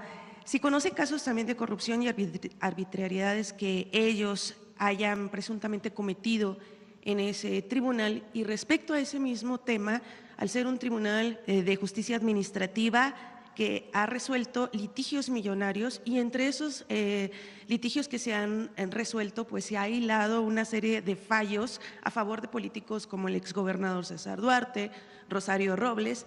¿Por qué ahí no aplicó o no se hizo una reforma judicial en ese tribunal? Tiene que venir también una parte para lo administrativo, ya lo estamos trabajando y muchos de estos magistrados pues ya también se está terminando su periodo. ¿Conoce de algún caso de corrupción? Hay muchos casos. ¿Cómo cuáles? A ver, si hay un caso de corrupción, pues evidentemente se denuncia. Usan prácticas similares a las que ha usado la Corte, en donde para no resolver regresan casos o guardan los casos en el cajón durante mucho tiempo. Eso ocurre en el Tribunal de Justicia Administrativa. Si hay casos de corrupción, pues eso ya lo tiene que determinar las instancias correspondientes y poner su denuncia en la Fiscalía. Y en el tema de una reforma menciona que se está trabajando, ¿podría ser más pero específica en qué? Sobre todo, recuerden que la reforma al Poder Judicial tiene que ver con procesos largos. O sea, no solamente es la elección de jueces, magistrados y ministros, o juezas, magistradas y ministras, sino también con los tiempos de resolución. Entonces, estableció que un juicio mercantil tiene que resolverse en 6 meses. Eso dice la Constitución. Para eso tienen que modificarse muchas leyes, que son las que ahora, algunas de ellas ya se enviaron y otras están por enviarse, que tienen que ver con todos los procesos, desde la ley de amparo y otros, para poder reducir los tiempos y que en efecto se cumpla la Constitución, para que los juicios no se vayan como algunos que conocemos, que llevan 18 años sin resolverse. Entonces, eso viene en las siguientes leyes y eso le afecta al Tribunal de Justicia Administrativa o le impacta al Tribunal de Justicia Administrativa. En un segundo tema, Presidenta, también dudas de lo que quedó ayer, de lo que expuso el fiscal Alejandro Gersmanero cuando se le cuestionaba por qué no se judicializaron esas carpetas de investigación en contra del expresidente, que la misma Fiscalía informó en el 2022, a 3 años, una falta de judicialización. Él hablaba de la falta de pruebas, que no le entregaron las pruebas, y también hablaba de la ratificación, aunque según el Código Penal ya no se tendría que ratificar una denuncia, pero particularmente en el tema de la falta de pruebas. Tiene que explicarlo a la Fiscalía. Le corresponde al fiscal explicarlo. Pero ayer dio una explicación aquí y le corresponde a la Fiscalía explicarlo. Lo que planteó aquí en la mañanera como parte del Gabinete de Seguridad, pues le corresponde a la Fiscalía pues explicar lo que mencionó ayer con más detalle. Sí, porque sí, en el caso, y lo que queríamos preguntarle, si fue la UIF la que no entregó las pruebas suficientes, si usted no considera que esto no está abonando al pacto de impunidad con Enrique Peña Nieto, que por cierto es algo que pues le ha señalado la oposición desde que estaba el entonces presidente Andrés Manuel López Obrador. No hubo pacto de impunidad. Es más, hubo una consulta pública de si se juzgaba a los expresidentes. No alcanzó el número suficiente de votos, pero hubo una consulta pública. Entonces, no es que haya habido un pacto de impunidad. Lo que dijo entonces el presidente López Obrador, que es público, es: nosotros nos interesa de aquí en adelante. Y quien tiene que explicar si fueron pruebas suficientes, si no fueron pruebas suficientes, y qué pasó con esa demanda, pues es la Fiscalía. El fiscal y la Fiscalía o los fiscales que ven estos temas, pues son los encargados de explicar con más detalle este tema. Muy bien. En un tercer tema, Presidenta, sin embargo, publicamos que Hugo Patlán Matehuala, un priista de Sonora que ha estado pues muy ligado como operador de Roberto Madrazo, de Mario Fabio Beltrones, y que pues ha sido parte de la estructura del PRI, fue contratado por Guadalupe Tadei en la unidad técnica de lo contencioso electoral del INE. Para recordar que hace esta unidad es nada más y nada menos la que torció las palabras del entonces presidente López Obrador para que fuera sancionado en el 2024, y ahora este personaje pues está en esta unidad que es fuerte y pues fue contratado, no sabemos si por error o quizá intencionalmente, por la presidenta Guadalupe Tadei. ¿No le parece riesgoso esto para el INE? Pues también ella tiene que explicar. O sea, le corresponde al INE estas contrataciones. Entonces, pues ellos tienen que explicar, ¿no? El problema, presidente, es que varios de los casos donde se acusa precisamente a la Cuarta Transformación de supuesta censura, que son acusaciones que se han dado recientemente, vienen de esa unidad técnica de lo contencioso electoral que está ocupando Hugo Patlán y que no solamente acusa a la Cuarta Transformación, también ha estado hostigando a la prensa, como por ejemplo a compañeros Álvaro Delgado, Fabricio Mejía, por un caso particular que involucra a una magistrada que es esposa del ex procurador de Vicente Fox. Este no es el único caso. Preguntarle si haría usted alguna recomendación a Guadalupe Tadei. No, les corresponde a ellos las contrataciones. La presidenta tiene funciones muy claras y hay autonomía en ciertos órganos que muchos defienden. Pues hay cosas que le corresponden a la Fiscalía, nos coordinamos, buscamos la manera de trabajar conjuntamente, sobre todo para el tema de la seguridad y el cero impunidad, y coadyuvamos con el Ministerio Público a través de la Secretaría y de la Guardia Nacional, pero les corresponde a ellos dar sus explicaciones. Entonces, ¿por qué esta persona está ocupando este lugar?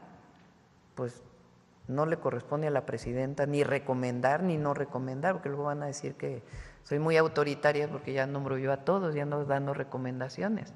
El INE con su autonomía que explique por qué esta persona está ocupando este sitio. Pero dentro de los señalamientos del INE, ¿esto no nos diría que pues se han dejado, por así decirlo, seducir por la oposición al darle este tipo de… Pues que lo expliquen ellos, que lo expliquen ellos. Nosotros, desde este lugar lo que tenemos es derecho de réplica y damos nuestra opinión y trabajamos todos los días, no solamente para informar lo que hacemos, sino para defender nuestro proyecto y para explicarlo por qué el proyecto de la Cuarta Transformación es viable, tiene futuro y es lo que ha decidido el pueblo de México. ¿Y qué diferencias hay entre nuestro proyecto y el pasado neoliberal corrupto? Pero estas contrataciones pues le corresponden al INE, que en todo caso si hay estos temas pues que expliquen. Muchas gracias, presidente. Sí. A ver, vamos a ver. A ver, Jalisco, ándale pues. Buenos días, presidenta. Saúl Soltero, de los canales de redes sociales, el Nopal Times y el Charro Político. Presidenta, respecto al tema de las aplicaciones que se han incorporado pues a sus conductores al IMSS, algunos usuarios pues en nuestros videos en redes sociales nos han expresado pues específicamente en el caso de Didi pues este temor a perder su empleo porque Didi aún no los ha registrado y por lo mismo pues hay este caso de que al incumplir la ley pues podrían aplicárseles sanciones a Didi por no estar dando ese cumplimiento. Va a cumplir, tienen que cumplir. ¿Tampoco creen que a Didi no le interesa seguir trabajando en México? Sí. Pues claro que sí, pues tiene que cumplir con la ley. Nada más, pues sí, es importante decir que es de las pocas que… ¿Ha habido no es que la única que no ha… Pero tiene que hacerlo, tienen que hacerlo.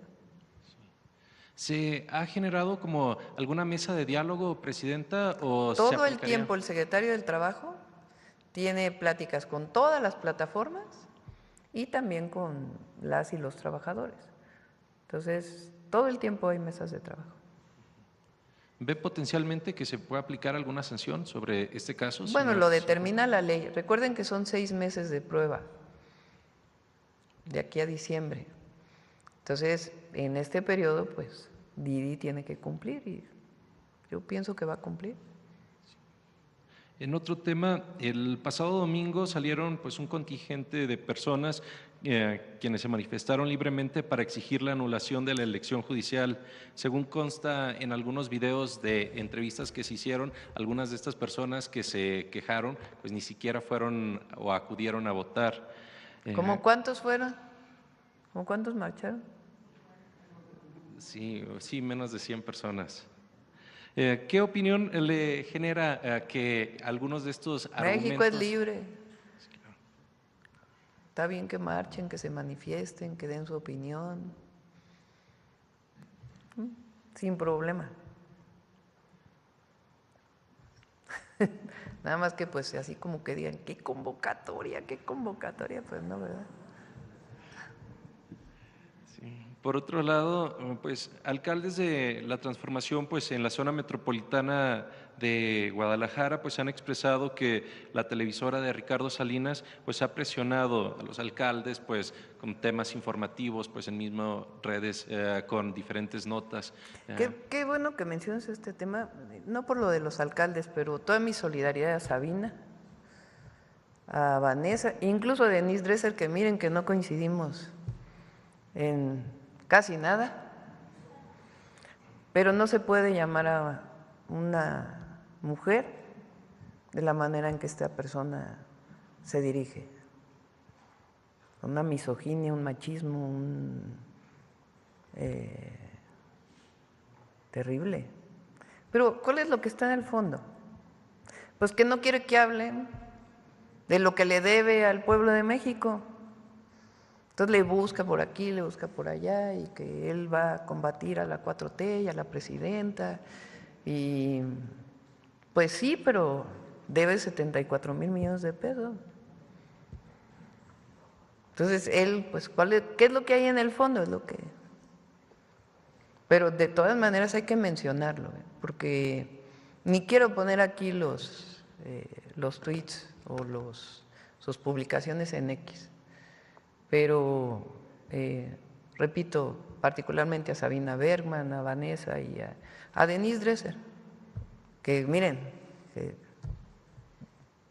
hay muchas cosas en las que no estamos de acuerdo, pero no puede, hay que condenar cuando se dirige particularmente a las mujeres, ya lo vivió Citlali también, de esta manera. Y tiene que ser un asunto social, no solo de la presidenta, porque no puede ser la manera en que se dirige a periodistas, coincidamos con ellas o no. Y en este caso… O a cualquier mujer, pero particularmente a periodistas. En este caso del hostigamiento pues a diferentes alcaldes de la transformación, precisamente pues presionando, evidenciando o pues generando pues una línea política. Pues que política. No se dejen presionar. Entonces, fíjense, habla mal de la presidenta, habla mal de la 4T, habla mal de mucha gente. Bueno, incluso de los que no son de la 4T, pero lo critican. Entonces, ¿qué es lo que busca? Pues presionar. Pues que no se dejen presionar. No pasa nada que hablen todo el día mal de la presidenta en TV Azteca, cada vez los ven menos. La verdad, está perdiendo rating así, pero… Sí. Por último, presidenta, pues han habido algunas entidades… Ya ahorita seguro está ya tuiteando. Sí. Sí. Por último, han habido algunas… Cuando uno tiene principios, sabe que lo que está haciendo está bien y que la defensa son los principios. Ahora sí que la Constitución y el pueblo, con honestidad, la autoridad moral no se compra en la esquina ni en ninguna tienda. Esa se construye todos los días. No tiene precio. Por último, Presidenta, Jalisco ha sido una de las entidades con más resistencias pues, al modelo educativo pues, de la nueva escuela mexicana. Preguntarle pues, qué piensa sobre este tema para que se pueda pues, implementar en los gobiernos estatales y sin que se pues, pueda frenar pues, el propio modelo. Pues tienen que implementarlo, pues es parte de la ley. Y hay libertad en una parte, es la libertad de cátedra, siguiendo pues los principios de la nueva escuela mexicana y los libros de texto. En el caso pues, de los padres o de las pues, sí, propias escuelas que se han inconformado pues, por recibir pues, ciertas pues, indicaciones o que, de mismas autoridades estatales o en el caso pues, de los comités de padres de familia que sí quisieran pues, esta implementación pero pues, ven resistencia, ¿tiene algún mensaje, Presidenta? ¿A los padres de familia? Sí. Pues que se acerque el secretario de Educación Pública y la secretaria, la subsecretaria de Educación Básica, para hablar con padres y madres de familia. Siempre hay que platicar. Muchas gracias. Bueno, vamos. ¿Ya qué hora son? 9:08.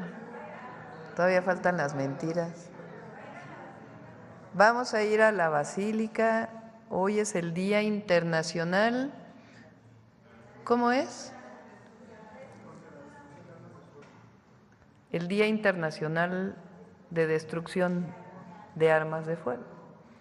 Entonces recuerden que hace, casi cuando entramos, hicimos un evento en la Basílica, bueno, no en la Basílica, en el atrio de la Basílica, porque no es adentro.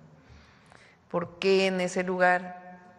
Porque obviamente pues el gobierno es laico y el Estado es laico, pero son lugares de confianza de las personas para ir a entregar su arma, para el programa Sí al Desarme, Sí a la Paz. Entonces la Iglesia Católica y otras iglesias también han abierto espacios para que la gente con confianza pueda ir a entregar su arma y ahí se destruye. Entonces el día de hoy pues vamos a conmemorar el día, porque nuestro lema es Sí a la Paz y el desarme es muy importante. Entonces seguimos promoviendo el Sí al Desarme, Sí a la Paz y algunas otras cosas que se van a anunciar el día de hoy, que no se las adelanto porque las vamos a anunciar ahí. Ya ahí lo mencionamos, ya les damos todo el informe. A ver, ándale pues. Gracias, buenos días a los compañeros y las compañeras, a los funcionarios invitados de la Secretaría de Infraestructura y Comunicaciones. Soy su servidor, Carlos Pozos, de Lormolécula Oficial.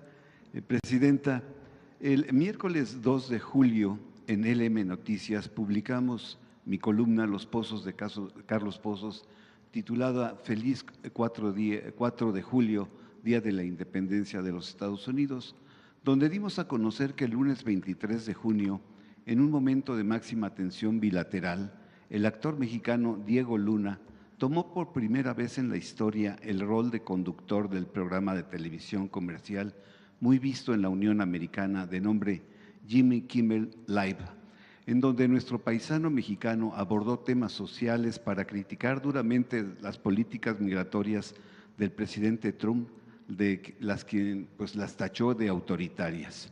Sin duda, Diego Luna hizo historia porque no habló en español, que es su lengua materna, lo hizo en inglés y pudo comunicar el sentir de millones de migrantes, esas personas productivas y honradas, pues que la mayor parte han contribuido a la grandeza de los mismos Estados Unidos y que pues en momentos difíciles como ahorita en Texas, pues son los primeros que dan su mano para la reconstrucción de ese Estado, o de ese Estado de la Unión Americana.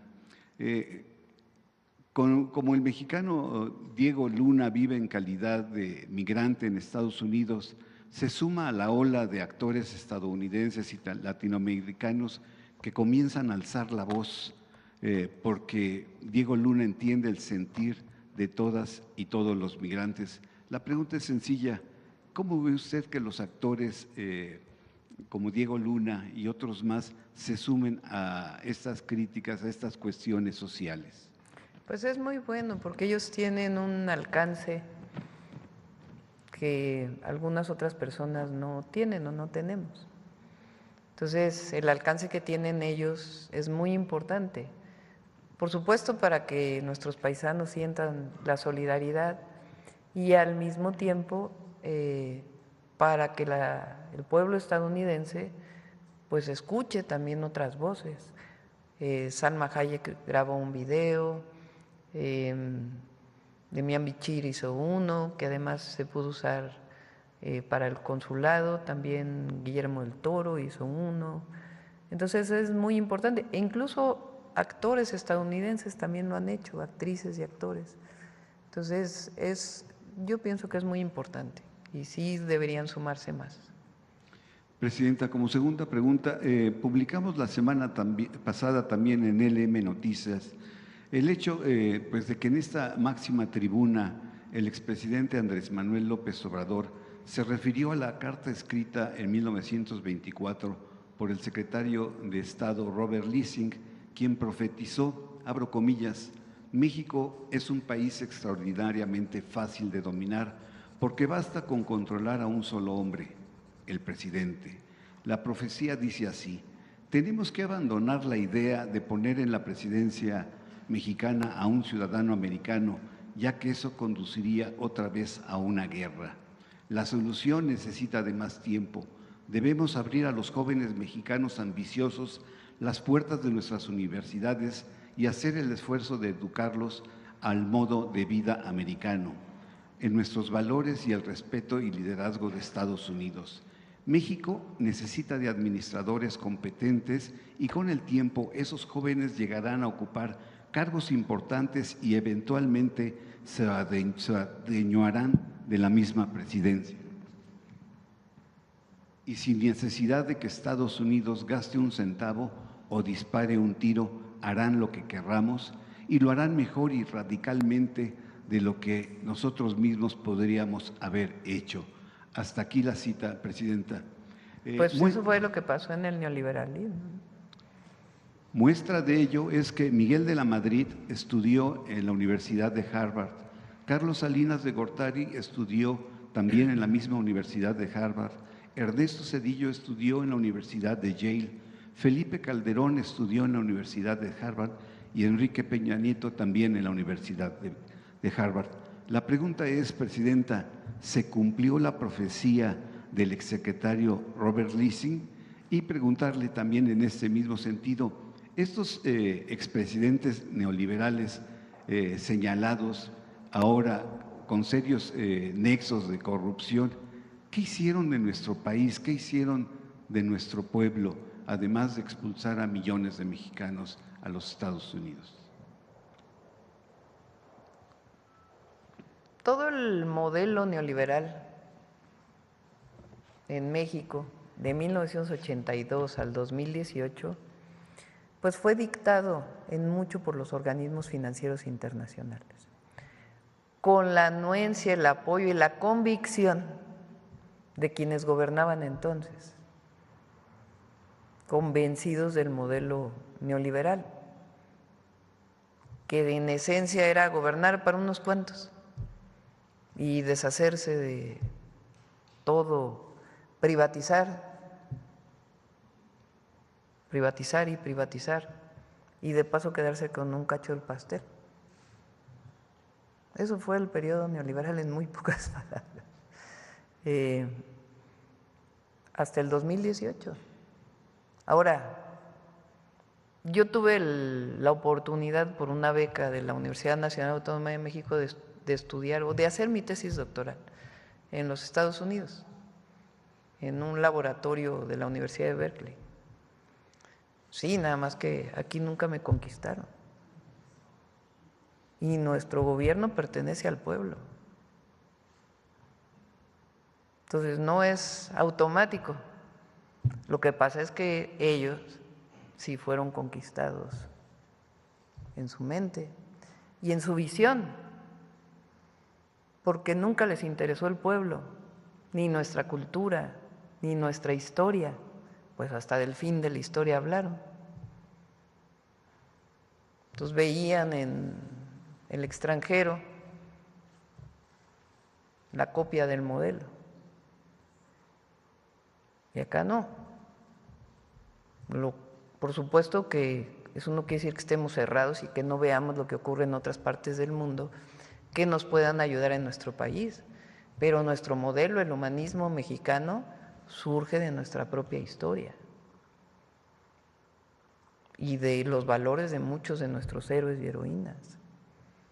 La 4T, el humanismo mexicano, tiene muchísimo del juarismo, pero también tiene los pueblos originarios. La austeridad republicana viene de Juárez. El no puede haber gobierno rico con pueblo pobre, pues es un pensamiento de Juárez. Así es, Presidenta. Y por último, este 11 de julio se cumplen 34 años del eclipse solar de Sol en 1991, que fue apreciado en todo su esplendor aquí en la Ciudad de México.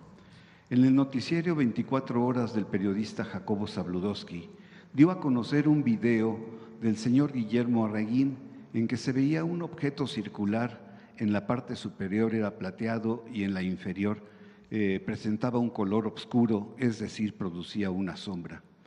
Jaime Maussan, según el señor Guillermo Arreguín, plagió el video y han mantenido un litigio por derecho de autor ante el Instituto Mexicano de la Propiedad Intelectual y ante derechos de autor.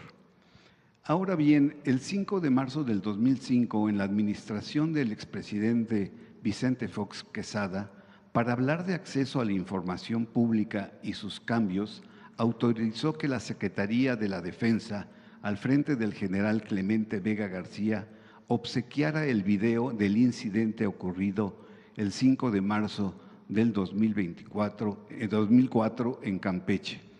Les relato, sucedió que elementos de la Fuerza Aérea Mexicana, a bordo de un avión, el C-26A Merlin Metro 3, al frente del mayor Magdaleno Castañón Muñoz, realizaba un patrullaje de rutina y reportaron haber detectado puntos luminosos y objetos voladores a todos así. y objetos voladores no identificados. Hasta el día de hoy, Presidenta, sigue siendo la única vez que autoridades mexicanas han reconocido públicamente el registro de un evento de este tipo.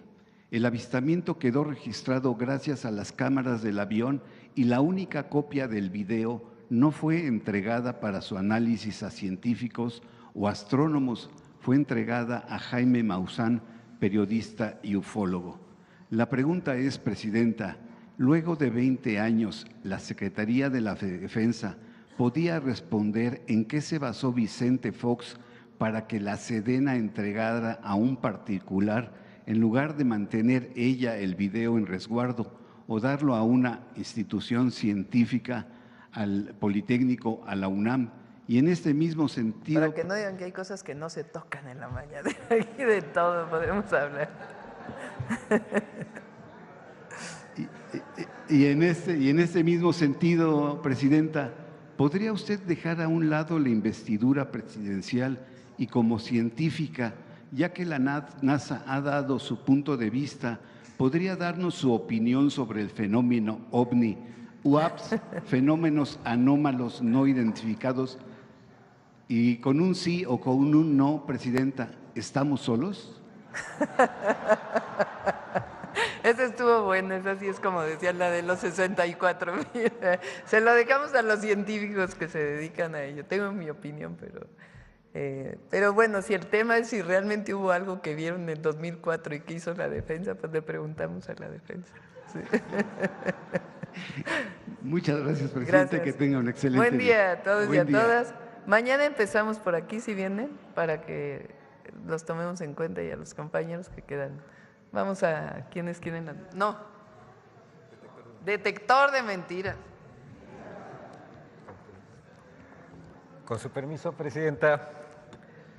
Buenos días a todas y todos. En México, los políticos de oposición y los comentócratas reciclan las mentiras. Así como mintieron cuando afirmaron que Morena y la presidenta habían alentado las manifestaciones de migrantes en Los Ángeles, ahora mienten asegurando que Morena y el gobierno incitaron la movilización y la violencia contra la gentrificación en la Ciudad de México. A pesar de que la Cuarta Transformación siempre ha sostenido su rechazo al racismo, al clasismo, al machismo y a la xenofobia. ¿Qué persiguen quienes con mentiras buscan enfrentar al gobierno de México con el de Estados Unidos? Por otro lado, a más de un año de que diversos medios publicaran la mentira de que el gobierno de Estados Unidos investigaba al presidente López Obrador y de aquella campaña en redes con bots para posicionar etiquetas, todavía hay quienes repiten que existe una presunta lista de políticos mexicanos ligados al crimen organizado, a pesar de que en repetidas ocasiones las propias autoridades estadounidenses han desmentido la existencia de esta lista. Veamos el video del detector de mentiras de esta semana.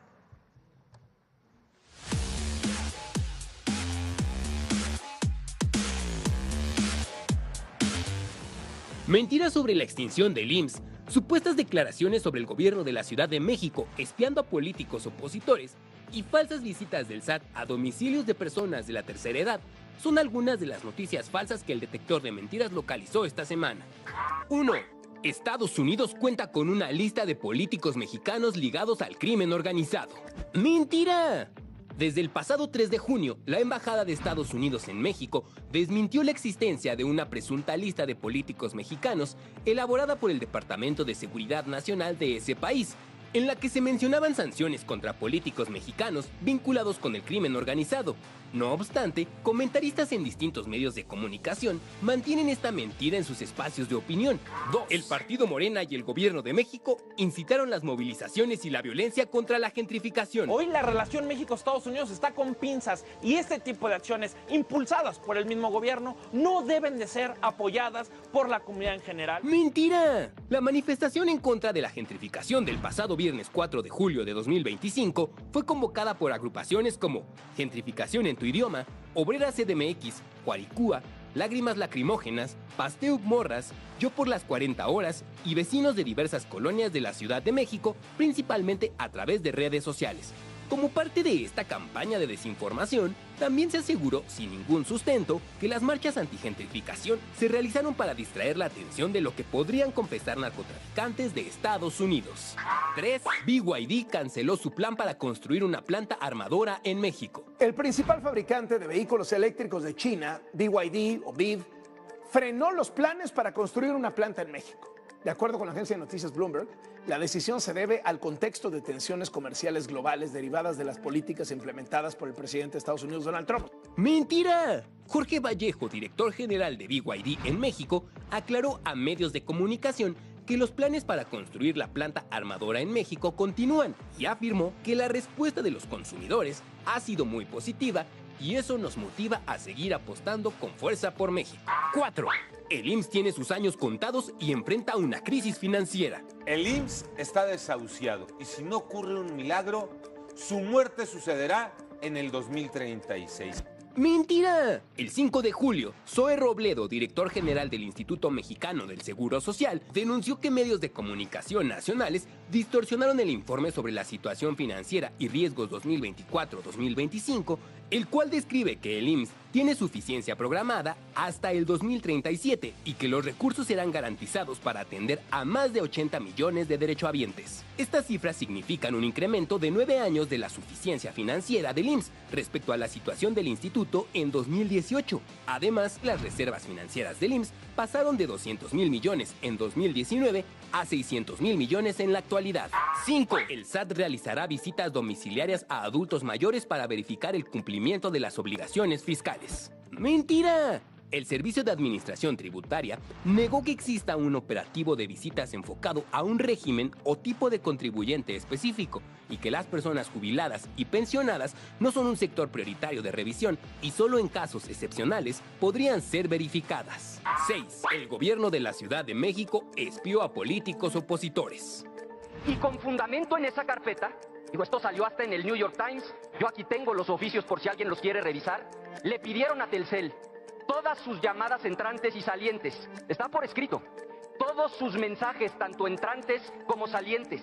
Su email, que es el número que identifica al aparato celular y que todos sabemos es el dato que requiere el software Pegasus para entonces sí poder ver tus fotos, tus conversaciones de WhatsApp. ¡Mentira! Como parte de la campaña de desinformación impulsada con la etiqueta #LeyEspía, medios de comunicación y políticos opositores aseguraron falsamente que durante la gestión de la presidenta Claudia Sheinbaum al frente de la Ciudad de México, políticos mexicanos fueron espiados desde la Fiscalía General de Justicia. El 10 de noviembre de 2023, Ernestina Godoy, la entonces fiscal capitalina, señaló que la información publicada por el New York Times, donde se afirmaba falsamente que esa institución solicitó registros telefónicos, así como datos de localización de funcionarios y políticos mexicanos, carecía de veracidad, ya que se basa en documentos apócrifos, pues los números de oficio y los folios en las carpetas de investigación publicados por el diario estadounidense no coincidían con la nomenclatura utilizada por la Fiscalía Capitalina. Lo publicado en el diario de New York Times carece de veracidad, ya que se basa en documentos que no existen en esta fiscalía, no existen en esta institución.